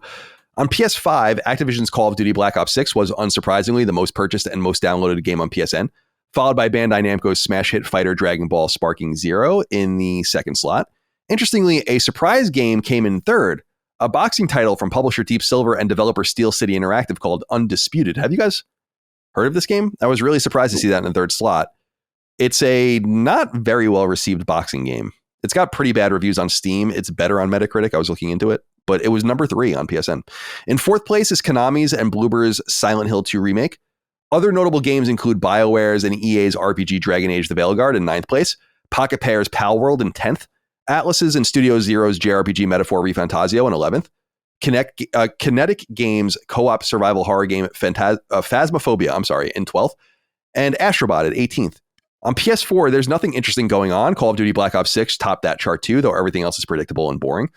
FPS Arizona Sunshine Remake topped the PSVR 2 charts for October, while oldie Astrobot Rescue Mission continues to top the original PSVR charts. And finally, on the free-to-play charts, there's a new champion, at least for the time being, in the form of NCSoft's and Amazon's MMORPG Throne and Liberty, which came in at number 1. Atop Fortnite, Roblox, Call of Duty Warzone, and Rocket League, which round out the top 5. So nothing there. Yeah. This Undisputed game, I never heard of it. Yeah, Not that I've heard of every game that's ever been made, of course. Yeah, I'm looking at gameplay. It looks like shit. But I mean, God bless. You know? I feel like video games? Name every video game ever. Dustin? Were you going to say something, or was someone jumping in there? I mean, I can. I thought I heard something. I'm sorry. Yeah. I'm looking at this Throne and Liberty game because I haven't heard of that at all. It looks kind of cool, actually. I guess it's an MMORPG, but the clip I'm seeing has a lot of verticality, and I think there's like a grappling gun here in the clip, so it looks kind of cool. This is just off of me watching for the last 1 minute, so it might be complete shit, but interesting to see a new player in the space there. What was the other thing? Metaphor in there, which is great. And I think, Colin, the big question is, what will take number 1 for the year? Will it be Black Ops 6 or will it be college football? In the States, I don't know. It's going to be close. Because I think, cumulatively, I don't know. I think it's going to be close on PlayStation because we have data from British physical game sales. I don't know if you guys have seen this with Call of Duty, where like PlayStation is basically just dominating Call of Duty sales now because Xbox put it on Game Pass, which is fine. That's what they wanted. But that more people are actually buying them physically on PlayStation now, like moving over to just buy them physically on PlayStation. And so that might, if that trend continues in other countries, then that might push them over the edge. But college football, man. And you know what? I'm just going to say it one more time, just for my own edification. No one else was saying college football was going to be the best-selling game in the United States when it was announced. I said it. Stop pretending like it was conventional wisdom. No, it wasn't. Do you guys have noticed this? Like, people make good observations or say something and then it's just obvious. Everyone, when it comes out, everyone knew it already. It's like, no one was saying that. I'm really thrilled for EA's success because college football is bigger than ever. So they really have a new cash cow. Like, and by the way, did you guys hear, what's his name? Wilson. I can't think of his first name, but the CEO of EA is being courted apparently to go be the CEO of Disney. I saw that. Which makes a lot of sense. I was reading a little bit about him. Andrew Wilson is his name. And I was reading that he almost Disney owns ESPN, and apparently he was almost made the CEO of ESPN like 5 or 6 years ago and then didn't get the job. And so he stayed at EA. He's been the CEO of EA for 11 years, I think. But apparently he's being courted to that, and he's a beast, that dude. I don't know if you ever heard him talk or anything like that. He's not a gamer. This is what I'm saying about people is like, I don't give a fuck if you're a gamer. Like, you have to know who to trust. If you're like the business guy, you got to like defer to the people, the creatives and all that kind of stuff. So I don't have a problem with, and actually I think you want to have a business-minded person in the top, but he has engineered an electronic arts that is actually quite healthy, like, and bigger than ever. So I think it's a nice compliment to him. Didn't he make like $70 million last year too? It's like, why would you, if someone was paying me that much money, you'd never see me again. Yeah. I'd do that for 1 year and then I'd be like, all right, I'm good. He did preside over the worst era of BioWare though. So like, I mean, not that it's his fault, but like, I mean. Yeah, he took over. Mass Effect 3 was 2012, right? So he took over the next year. So yeah, Anthem was under him and Dragon Age. But and Andromeda. And Andromeda, true. Yeah, Andromeda, yeah. I think Andromeda might have been greenlit before him, but he certainly saw it through. But yeah, just as like getting the, in my opinion, he's done 2 really amazing things recently, which is unwinding from FIFA And that ended up being huge for them. I mean, like just the licensing money they're not paying anymore for a game that's selling exactly the same, which is brilliant. And sorry, got an itch there. Yeah. So that, and then, I forgot what I was going to say. College football. Oh yeah, college. That's right. I'm sorry. Negotiating NIL licenses with college football. I mean, it's very complex. I know you guys aren't into sports, but what's happening right now in college football is that it's becoming so economic for the first time. So for people that don't know, college players were not allowed to be paid. They're amateurs. This is the reason why a lot of them were able to participate in the Olympics for years. Like our college hockey team, or I'm sorry, our Olympic hockey team before 1998 were always college kids because the pros couldn't play. And there was like a whole thing about whatever. So money was never involved in it. It's about like a free education and access to whatever. And then players started getting paid and are allowed to license their names and endorse things and all of the rest. And now players are kind of just jumping around from college to college, and people are getting shaved off, like big coaches and recruiters and stuff. They're like totally put off by this. But in the mix is like an amazing amount of money to be made. And they identified it and managed to negotiate with basically every college player to, right. We went over it. It's like they got like $600 each. Now that's like not nothing. Most players that play in college will never sniff the NFL. They don't even want to. They're not even there to do that. They're trying to get a free education and get out without any debt. So I think it's just it's a very expansive and interesting way to look at things. The one thing I'm disappointed about is that the games that they're trying to invest in, which I think are pretty good, are not working out well for them just because the market is soft. So when I see something like Wild Hearts fail, it's like, I don't think it was the game. I just don't think there's a market for that. And I especially think that about Immortals of Avium, where I'm like, it's not the game's problem. There's just not a market for this. So they got to be more precise about where they aim. But anyway, that's just an aside that I wonder if he's actually going to go. How do you peel someone off like that? You pay him more than $70 million a year, I guess. Isn't they bring Bob Iger back? Is that not working out? Yeah, he left, and then his that other guy took over, Chapek or whatever, and then he came back. And no, it's not working out at all. I mean, Disney's in horrible shape. Yeah. Disney's in really bad shape. They've really lost, I think, a lot of trust with people and have beat everything into the ground so badly. Mismanaged everything. They'll be fine, though. They're Disney. All right, my friends. Let's get into 6 questions, comments, concerns, thoughts, and ideas from the audience to wrap this episode up. Of course, if you support us on patreon.com/laststandmedia, you get early ad-free access to every episode of this show and a bunch of other perks. One of the perks is being able to post in the thread, in the newsfeed each week on Patreon. I put it up for the show, and all the other shows get news threads as well. You put your inquiries in there. We comb through them, pull them out, and here we are. You've already heard a bunch of them throughout the show. Here's 6 more. Gordo wrote in and said, "Greetings, DCC. As the year winds down and we approach video games awards season, are you all mentally ready to declare your respective game of the year? Or are there any last-minute entries coming soon that you're expecting to win you over before you make your final decision? Thank you guys for all the great content this year and have a great holiday season." I'm pretty sure I know what my game of the year is, but I'm not ready to put it in concrete. I suspect Final Fantasy VII Rebirth will be my game of the year, but there are games I don't suspect that Horizon or Dragon Quest 3 or fucking Slitterhead or any of these games are going to take it, but I want to make sure I have as holistic a view as possible before I make any final declaration. But right now I would say it would be Final Fantasy VII Rebirth as my favorite game. Probably, certainly in the AAA space, I would say Stellar Blade will probably be second, but I don't know. I mean, I think it's been a pretty good year. It's been a very even year. I think there's actually been quite a lot of good to great games to carve through. So that's where I stand right now. Dustin, where are you on game of the year right now? Have you started to formulate how you're feeling about things? Yeah, this is a tough year for me so far in that the 3 games that come to mind for me are Final Fantasy VII Rebirth, Persona 3 Reload, and Balatro are my 3 favorite games. And it's weird because one of them, I guess 2 of them are remakes, though to different degrees. And then Balatro it's not even comparable to those other 2 games in that, Final Fantasy VII Rebirth is a giant, big budget AAA game that's incredible. But Balatro brought something to the table that was so addicting and so unlike anything I had played before that made me fall in love with it in a totally different way.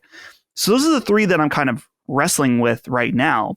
But I'm playing Metaphor right now, and I know that's probably going to be a contender.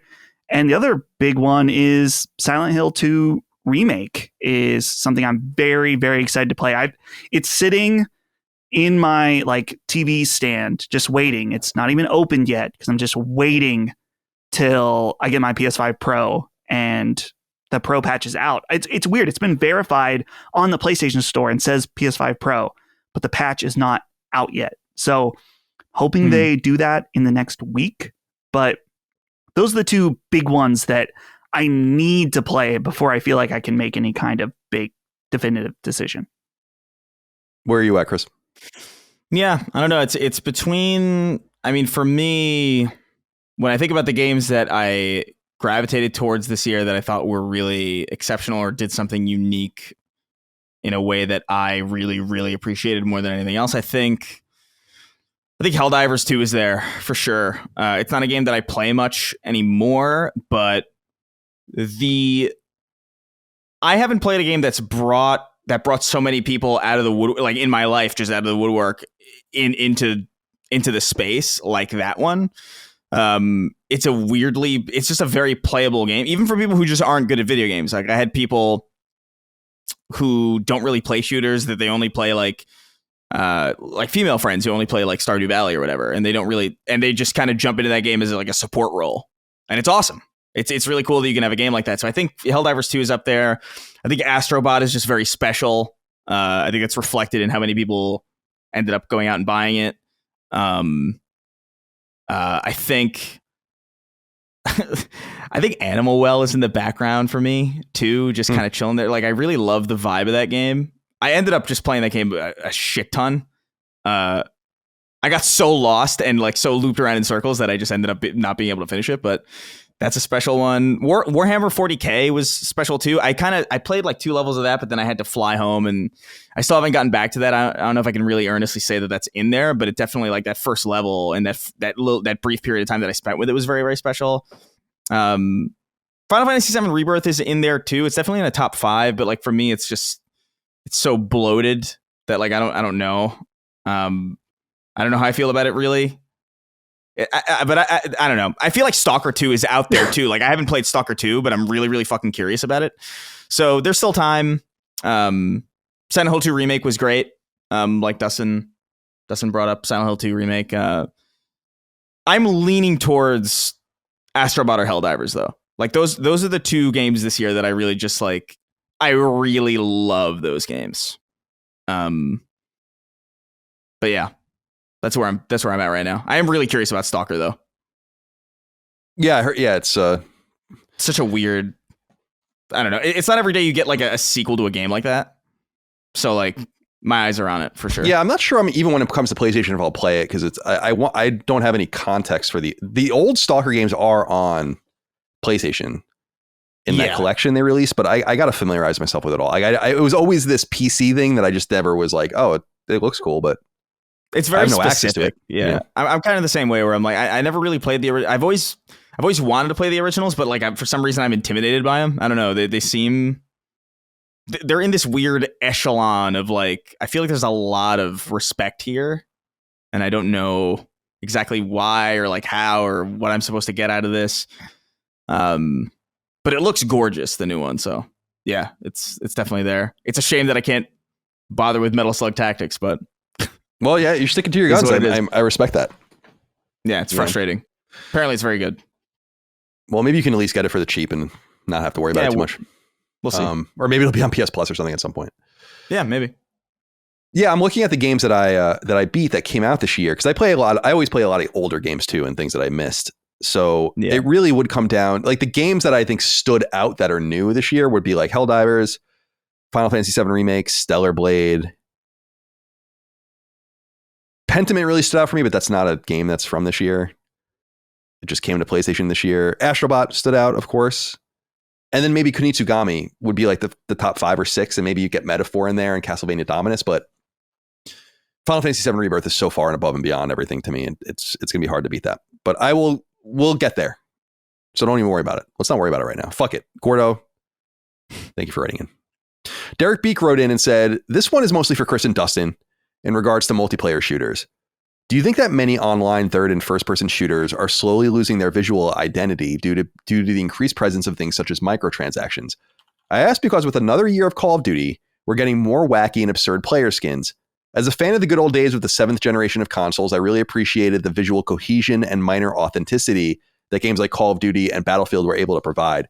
They are by no means realistic, but they were able to put the player in the headspace of these time periods and themes that the developers picked. Now, even though Black Ops 6 is set in the 90s, you would never know it with all the insane skins seemingly thrown in at random. I'm very interested to see what you guys think of this, Chris. Yeah, no, I've been talking about this for a long time. I think there is something to be said about that light level of immersion that was so central to a lot of shooters back in the day that have kind of been evaporated now, thanks to, multiplayer marketplaces and, microtransactions, like putting out a set of skins, right? And then immediately having to follow it up with even more wacky skins and crazier, just to demand, you need to drum up some excitement. And if it's just different colors, it's not really going to drum up excitement. So like, oh, here's fucking, I don't know, here's a young Sheldon skin, or like here's Frozone from The Incredibles, or it does kind of become like a cacophony of just remixes and rehashes. It begins to feel like everything is just Ready Player One, and I don't really love that. Even in Black Ops 6, which I think is great, there are skins in that game where I'm like, what the fuck? There's like a zombie on my team, or like there's like a specific robot with like a fucking mustache, and I'm just like. Yeah. And I don't know. Like I'm playing Black Ops 6. I haven't played any of the Black Ops games really in depth prior to this. So like I acknowledge that I might be just completely missing a fucking reference from this thing. But that was the most jarring thing I've experienced lately was getting executed by a robot with exposed ribs and a mustache. And I was just like, this is, I mean, I guess this is what things are now. I do miss that authenticity of jumping into Modern Warfare 2, and everything did feel, even though it was arcadey and, fun was the primary, method by which you were supposed to interact with the world. It wasn't necessarily supposed to be immersive. There was a distinct visual identity to those games that kind of contributed to the feeling of it that I think is really, really missing now. And I think Fortnite is primarily to blame. Just everything's a crossover. I feel like if everything's a crossover, then nothing is. Ultimately everything's the same fucking. Oh, look, Mr. Clean is in Battlefield. And it's like, cool. It sucks. Dustin? Yeah. I totally agree with Chris. I hate the stupid zombie skins in this game. And I think I'm even more bothered by the fact if you bought the whatever the special edition is called of this game, you got all these zombie skins, and you also got these guns that practically look like they shoot lasers. And that's the thing for me that I'm like, dude, it just is stupid. I'm cool with crazy gun skins or whatever, but yeah, I agree that I definitely think it loses. I guess it loses one visual identity for another that is very common now, where everything is crossover, everything has all these wacky skins. But I think something to keep in mind, at least, is that they made this decision because it's profitable, right? To release all these different ways to customize your characters. They have to go crazy with it. I guess a positive trade-off that we've seen is that just today with season 1, there's I think 3 new maps out today, and they're free. They just are included. And I think this was years ago at this point that Call of Duty switched over, that you no longer have to buy a map pack. Those are paid for from your skins and battle passes. So I get it.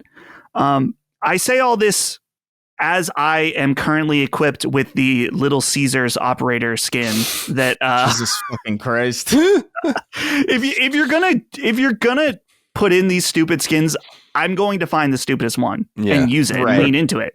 And so the funny thing about him, though, is that while he has a hot and ready hat on and a pizza cutter on his tactical vest, he still looks in world, right? Like he's wearing like a military style clothing in a way. He's not a fucking zombie or a ghoul or something like that. He's at least a man.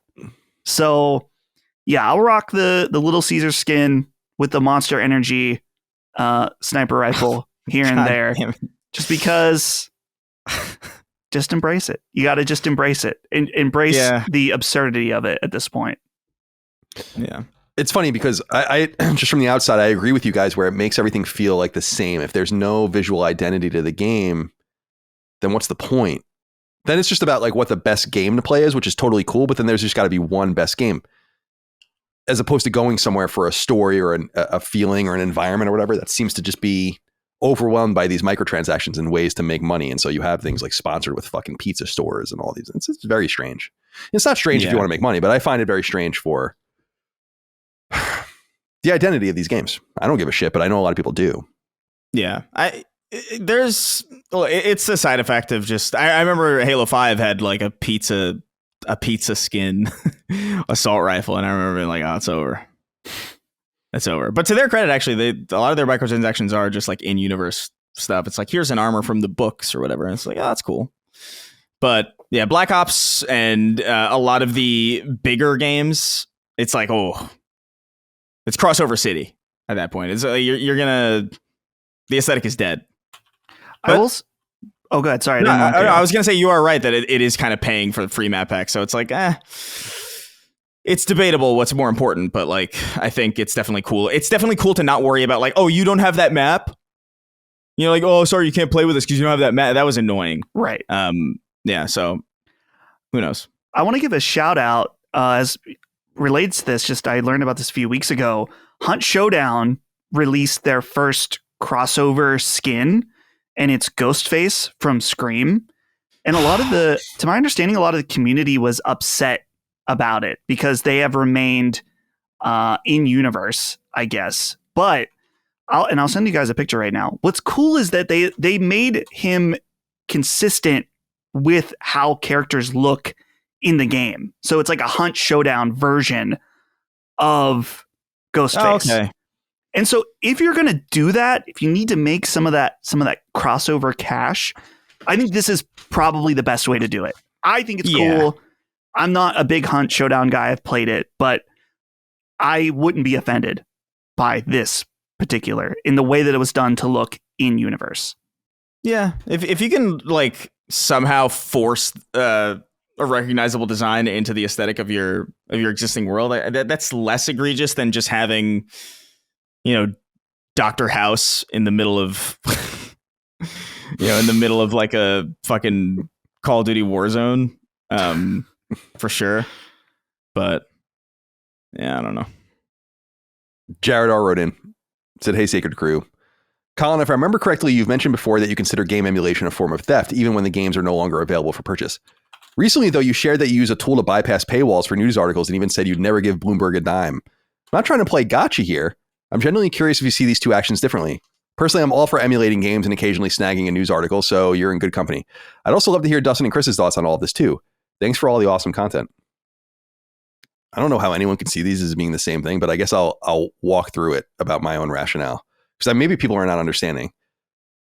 These things like the website I use now, which is not even really functioning anymore, actually. It's called paywallreader.com. And I think people are confused. These, at least the things I've seen and that I would use, don't circumvent strict paywalls. They circumvent timed paywalls. You can read X amount of Bloomberg articles a month for free. And then it remembers your IP and your browser, and you have to clear your cookies or use a VPN or whatever to get more access to the free articles or sign up. And I'm not doing that. So I just make it so that it thinks that I'm not read any of my free articles this month. I'm unashamed of doing that. The websites that have gone totally behind a paywall, you can't do anything about that. Our stuff is totally behind a paywall. Paywall Reader's not going to help you with that. But these are about timed paywalls that are basically saying like, yeah, get your free articles and then kind of sign up. It's like, well, I'm not signing up for the Wall Street Journal. I'm not signing up for Bloomberg. I'm not signing up for any of these things. So I'm going to use this service to get it. What you're talking about with emulation is bypassing. There's no free Dragon's Dogma 2. It's just Dragon's Dogma 2 you buy on the store.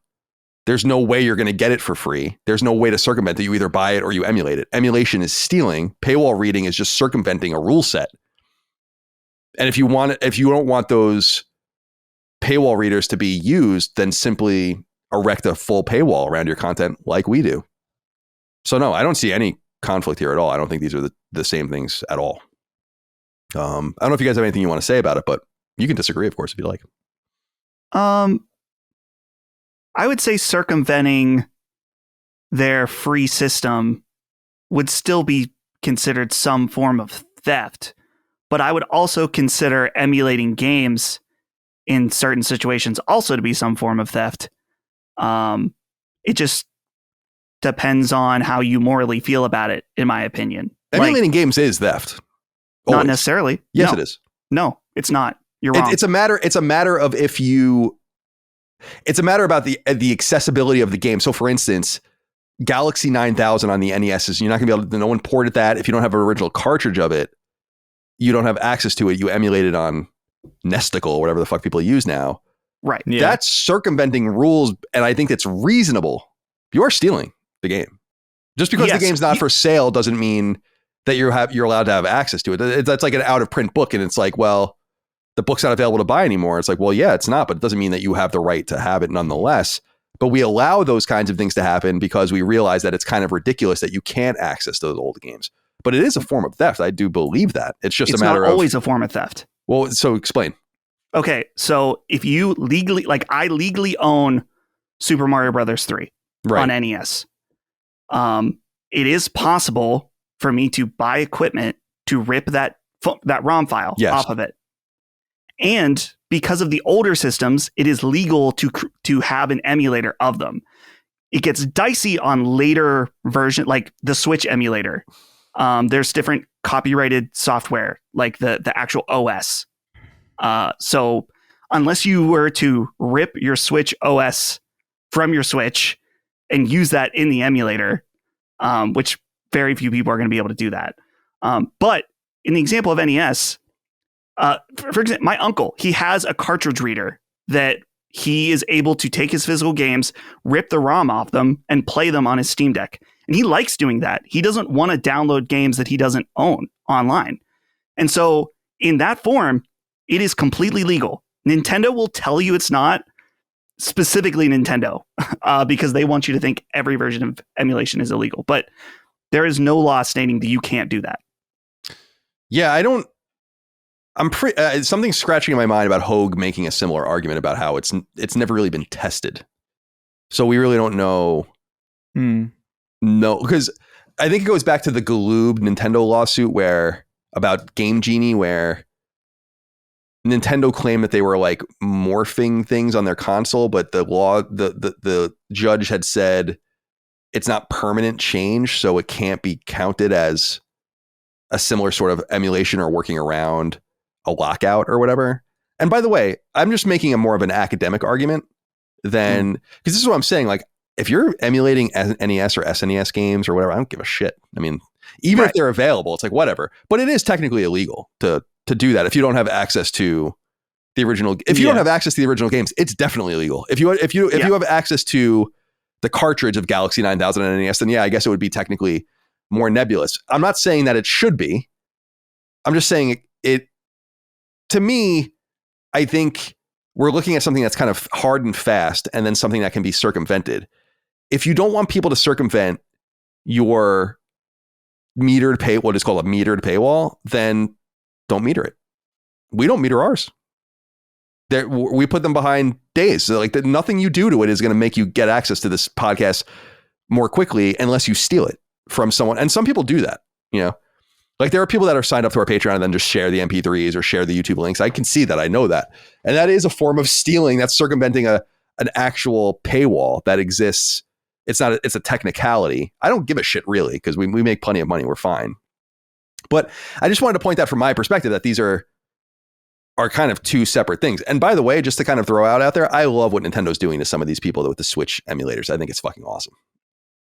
Like, what's going on with Switch piracy is so out of control that it's crazy to me that people think it's okay. It's not. It's not okay. It's not good. It's not good for our industry. It's not good for creation of art, for getting paid for what you do. It's crazy what people are getting away with. And I love that Nintendo's nailing these motherfuckers. I love it. So, you know, that's just the way I feel. If people think it's hypocritical, I mean, I can certainly understand that, but I don't think it is. Did you say something? Oh, I'm sorry. To be clear on one other technicality about, to my understanding of the legal aspects of playing a ROM. I mentioned I have a copy of Mario Brothers 3.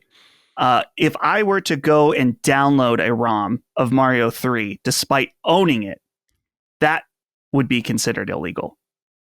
Like if I download someone else's rip. Right.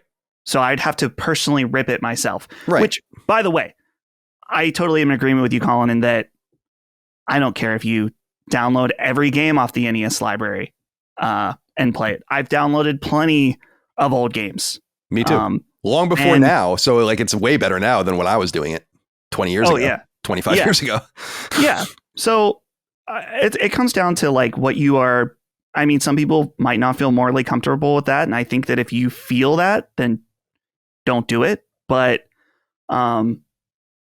yeah, Nintendo is notorious for making it sound like every version of emulation is illegal. And it's simply not true. Right. Well, it goes into emulating is not illegal. There are people that basically have make their, and you know this because you're a collector, like people that make these third-party NESs or like SNESs or things that can analog. Right. Exactly. That's not illegal. It's about the software, and you're not going to find me. I really do think time and access matters with this stuff. It's like everything, even about the legality. It's kind of like how. Well, it's a little extreme, but it's like you're allowed to kill someone if they're attacking you. It's not always illegal to kill someone, you know? Right. Or if they're like, if you're going to be killed, it's like him or him. So there's always like these, even with the most extreme things, there are ways around it. And I totally understand that. But with this, I just think it's about time and access.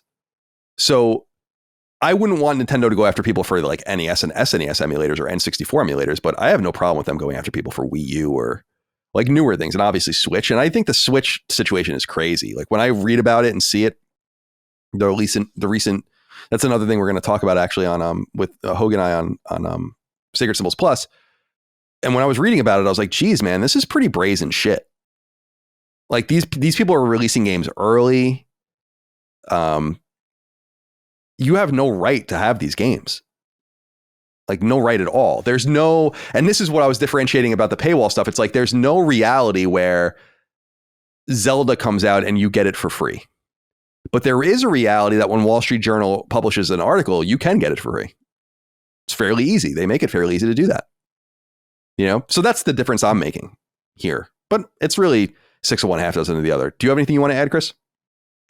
Well, I would just say that there's a difference between. It kind of piggybacks off of something that you just said, which is I don't think you're entitled to art or entertainment, but I actually do feel like people are entitled to information. That's a philosophical thing, though. I don't like if news happens, I don't really see a reason why like that should be paywalled. And so like I get why it is, and I get like people need to report it and all that stuff. But like ultimately, like 3 seconds after that paywalled information is out, like people are free to proliferate that information, maybe not in the same exact way or the exact article, but like the information, like the core reason why people are going to that thing in the first place is ultimately like everywhere within seconds. I think we've understood that at this point. That's why it's why people can't copyright strike tweets about articles. Right. That like summarize things. Like sure. we just understand it's like, well, it's information. How could you possibly really paywall this? But yeah, I don't know. I don't think it really, I think it is a time and place type of thing. I do think if you're going to steal old games, like who cares really? Like who gives a shit? Especially if they're like just out of just not being sold anymore, or if it's like lost media, especially that's, there's almost like a moral imperative to find that in some way for preservation's sake. But Yeah, I'm in agreement. Like you can't really. The Switch stuff is crazy. You know, it really does bother me. Not as a game developer or whatever. And I've said many times, our games get rampantly pirated. Everyone's does. And it sucks. And there's not much you can do about it. It's more about like telling people like, I don't know. Some people are just cavalier because it's like, why do you think you should have this? What is it about this that makes you feel it's like rationalizing with 15-year-old Colin during the Napster era when I was 15 and I would just download all the music. But these days it's like, I wonder if when Napster came out, I would have never done that as an adult. Because it's like, I know better now. Like it's deeper than just access and like what's right in front of you and immediate satisfaction and gratification. And art will suffer if people don't realize that it needs to be paid for. And I think that's why a lot of the metered paywalls are going away and just saying like, no, this is just fully paywalled. Because I think people are circumventing it. If you give people it's like Xbox Game Pass stuff when they sell them for $1. It's like if you give people access to $1 for Game Pass, they're going to take it. You got to just remove that option, you know, and then no one will be able to do that anymore to you. So anyway, thank you for writing in, Jared R. Be well. Areola Connoisseur wrote in and said, hello, CDC. Phil Spencer confirmed to Bloomberg Xbox has plans to make a handheld and is actively working on prototypes. With the success of Nintendo Switch, the second Switch nearing release allegedly, and now Xbox looking to join, is there a future where PlayStation decides to enter the handheld ring once again?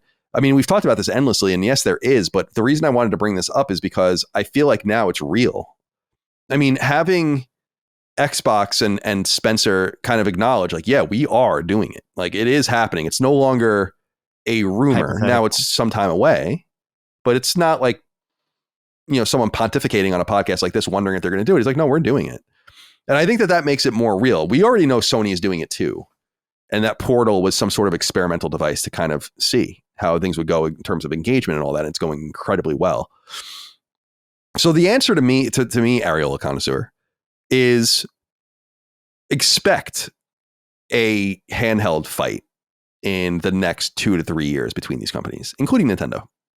And because what's clear to me is that I think from the power perspective, I've said this before, from the power perspective, Steam Deck gave the console manufacturers the okay to pursue this project. But from the sales perspective, Nintendo gave everyone the okay to do this because they must look at this and be like, what are we, you know me, guys, I've said this the entire time we've been doing Sacred Symbols. Why would you cede this ground to them? And ceding this ground to Nintendo for so long was a major mistake. And I think they realize that now. And the longer they let it go, the harder it's going to be to claw those people back. But I think they're going to try.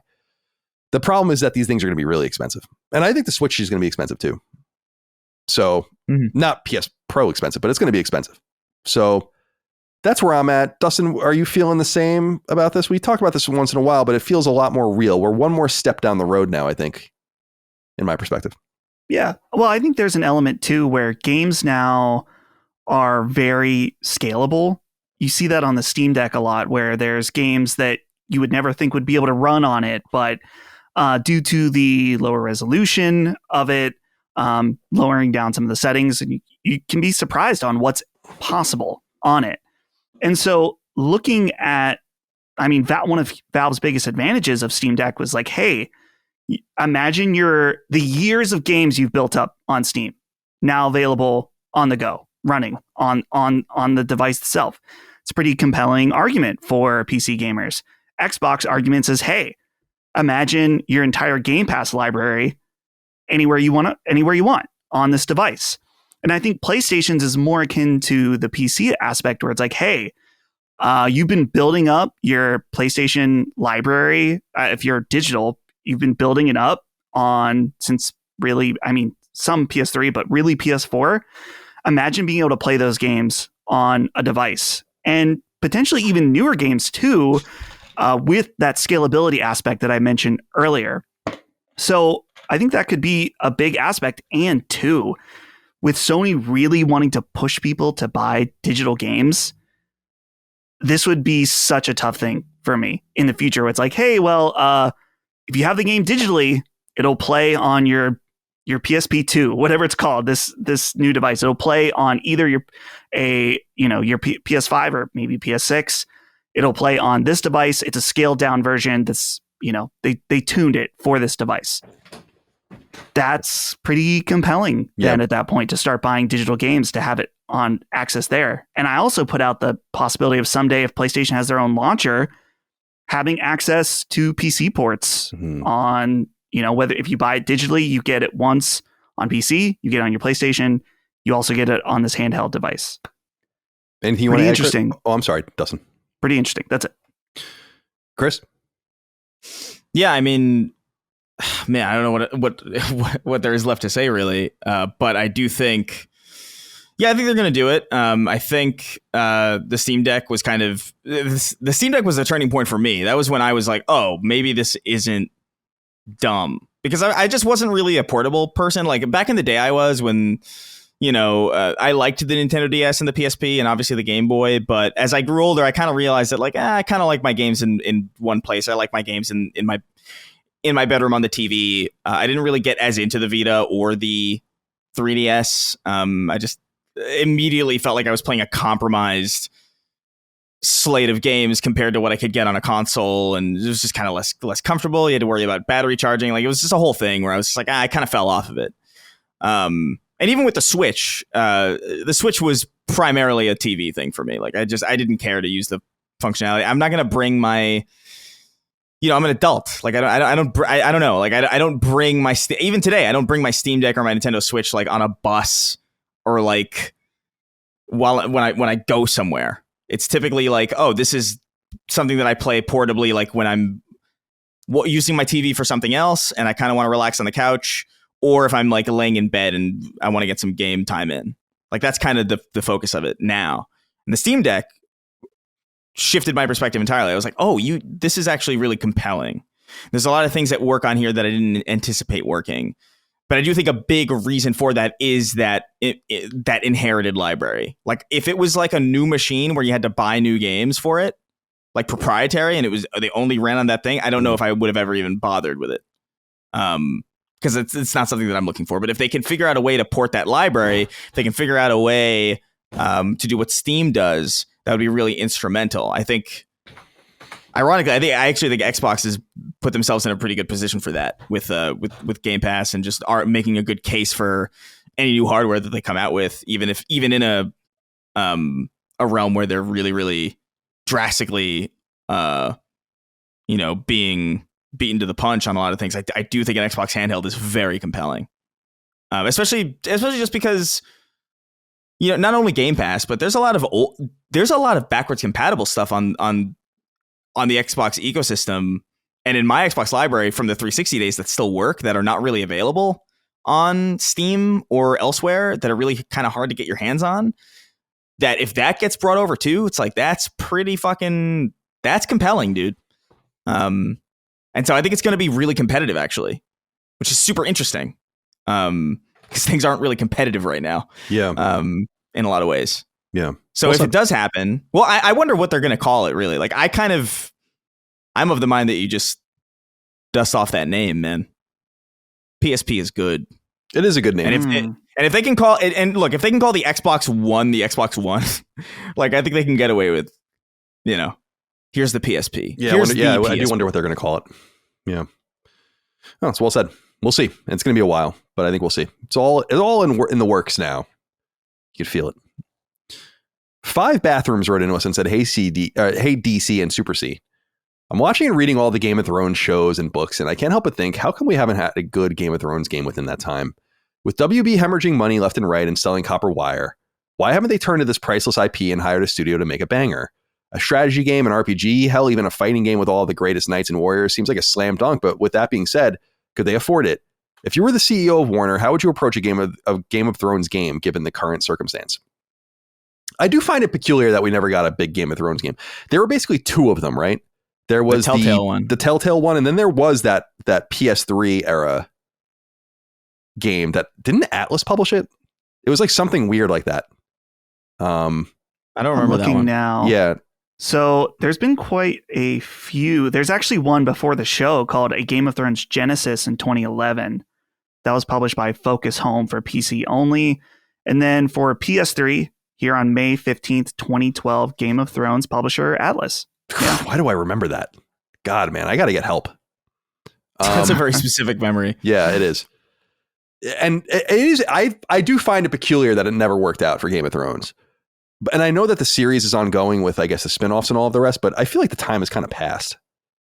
This is kind of what we're talking about. If it's going to go in one direction where we don't want too many licensed movies and TV shows, then certainly we don't want it to go in the other direction either, right? Especially with the way Game of Thrones ended and all of the rest. It would be cool. It is surprising. Because you would think, yeah, go ahead. Well, I was going to say, they do have that House of Dragons show, and they're going back to Harry Potter. You know, so I don't know, maybe. It is interesting. Like, Warner does have access to some, and you're right with Harry Potter, of course. Warner does have access to some really crazy things with this. They do seem to be doubling down on TV fare, which makes sense for Game of Thrones. But yeah, it is weird. I feel like there probably would have been a lot of suitors actually to even make the game back in the day. What I remember about the Telltale game was that it was catastrophically broken and was erasing people's saves. Which is why I never played it at the time. The Atlas game, I don't even really remember the nature of it. It just seems we're kind of out of time, I think, with Game of Thrones. I don't know though, but you're right. WB's in horrible shape, man. They're in bad shape too. It's not good what's going on with some of these major companies. They've really mismanaged their shit. Disney's not the only one. Yeah. All right. 5 bathrooms. Anything else to say about this? No. No, I still haven't even seen the show. Oh yeah, that's true. You should. I mean, the show's good, dude. Yeah, show's good. The show's really good, actually. It doesn't end in a good place, but it really is about the journey, and it's really good.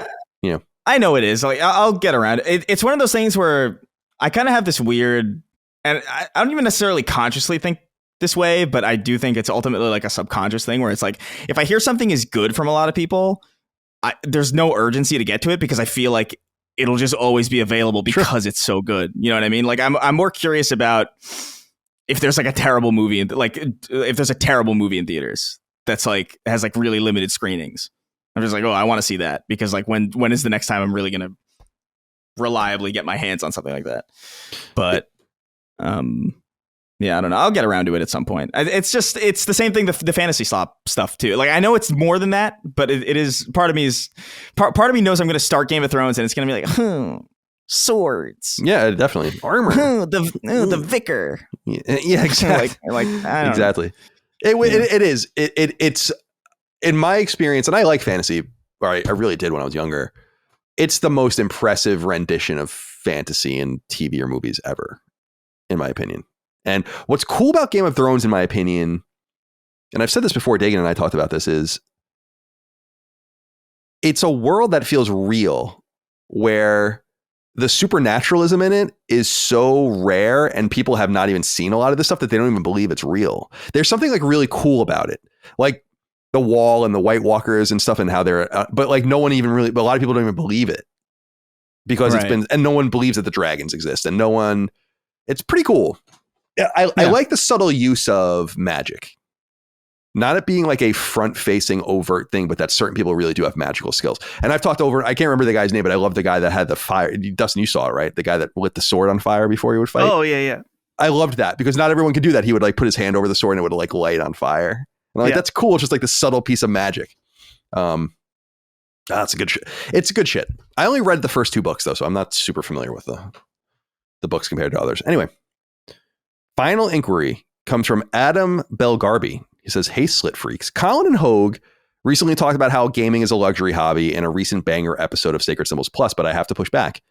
I've been playing actively for 15 years, and I spend at most €500 on games, according to Steam and some guesswork. Even with hardware costs of around €1,500, I paid an average of €12 a month across those 15 years. No pirating was involved, and while around 5,000 of my hours are from live service games, a lot of my playtime comes from normal single-player experiences. About 80 titles for my counting. My point is that gaming can also be one of the most economical hobbies. Making a distinction between gaming that involves buying new titles day one and thrifty gaming is completely pointless. Game Pass and key sites are gold mines for us broke players. Like recently, I've been having a great time with Days Gone, which cost me €10, and Jedi Survivor, which I got for €20. You can play seminal games like Elden Ring, Resident Evil 4, Persona 5, Nier Automata, and Dead Space on a budget. Being broke ain't so bad. Sending everyone warm slit flap hugs from Slovakia. Adam, thank you for writing in. I have so much respect for this kind of gaming. It's never been the way I was, because including the Pro, I've spent over $2,000 on games and hardware this year. And that's the sad reality is that I was probably spending $1,000 a year on games in high school. You know, I always just I would just spend all my money on video games. I would get paid at the deli like $250 for the week, and I would just go buy like 3 games, and then I'd go to the food court. I didn't give a fuck.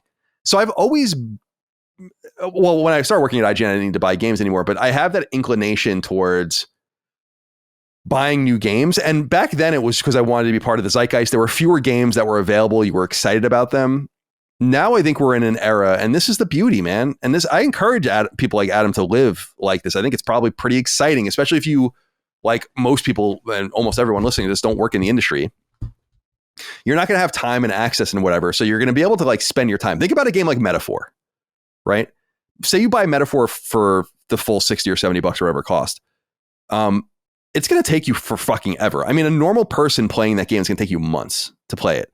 And in that time, there might have been 5 other games that you wanted to play. And now you go back and you realize, oh, the 5th game is actually $20 off.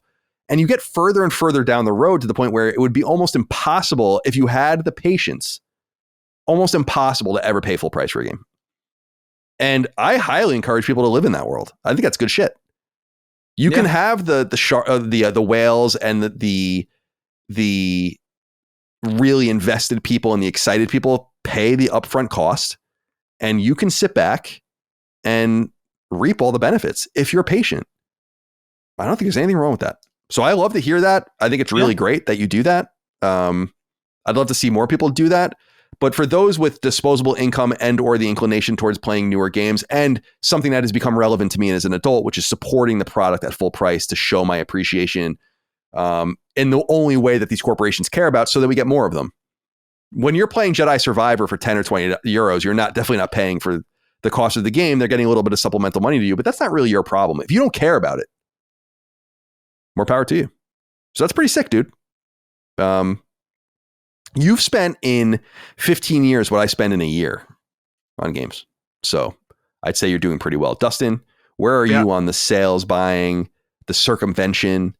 I think you should make it work for you as much as you can. This is what I was talking about with the paywall reader. Make it work for you, dude. If you don't have to pay $60 for Days Gone, why would you? Right. Yeah, this was definitely me. Particularly, I remember, growing up for PlayStation 1 and 2, it was always at the whim of my parents getting a different game. And so you kind of just had your set amount of games and you just played those over and over. Maybe at a birthday or Christmas, you would get something else. I remember when Xbox 360 came out, I think I saved up for half of it, and my parents paid for the other half for Christmas. So for a while, I think the only game I had on 360 was Perfect Dark. Was the launch game I got. Not very good. Eventually, I got Quake 4, and I think I got Call of Duty 2. Mm-hmm. And I remember it got to a point where I was kind of done with those games. I'm like, well, I don't have any means of getting another game. So I traded those in, and I got Elder Scrolls Oblivion. And that was the only game I had for months on my 360 was just Oblivion. And it was great. It was all I needed at that time. I played the hell out of that game. So I totally understand this mind of thinking. And I still do this, not anywhere near to the same degree, because I'm, buying new games and keeping up for you guys. But I just saw the other day, like Jedi Survivor, I think I saw it for $20. I thought, oh, maybe now's the time to pick that up. I'm trying to be better about that. It's like, don't buy a game unless you know you're going to play it. Wait until it's on a good deal or something like that. And yeah, gaming does not have to be expensive at all. I was just curious. I looked on eBay. You can get a PS4 for 6 games, and the current bid is $100. So yeah, there's going to be that initial entry, but you could get a used PS4 if you don't care about playing the latest and greatest. You could probably get a decent priced used PS5 even. And now with PlayStation Plus Extra, you could be set. you would never need to buy a game with PlayStation Plus Extra or Game Pass, whatever. And you'd be totally set as a casual play a little bit here and there. You'd be good to go. So I definitely respect it. In some ways, I wish that could be me, but I need to. There are too many games that I have feel like I have to play right now at full price. Yeah, and I also just think that it's incumbent on those that can or are willing to do it. I feel good about paying full price for the games I care about, but I'm in a position to do so. And I don't begrudge people not being in that position. Chris, you have anything you'd like to add? Yeah, I mean, I think this is kind of my natural state. Like, there's no question. Like, I mean, I bought a lot of games before this show, but there's no question that I buy more games now. Just as a result of just to have something to play, and just, especially if I'm vaguely interested in something, I'm probably going to get it now. Whereas it used to be if I wasn't super into it, I wasn't going to get it, and that was largely because I grew up. The games that I did have were like hand-me-downs, or they were, I got so much mileage off of demo discs, man. Like I played the shit out of demo discs. Like I'm convinced like up until like from like 99 to like 2007, I played a little bit of at least everything. Because I was just, I got so many people would gift. Like I remember my aunt would get me like the magazine that came with like the demo discs in them. And like that was a pretty consistent gift that I would get. And I have tons of them. And so, I get it. I respect it.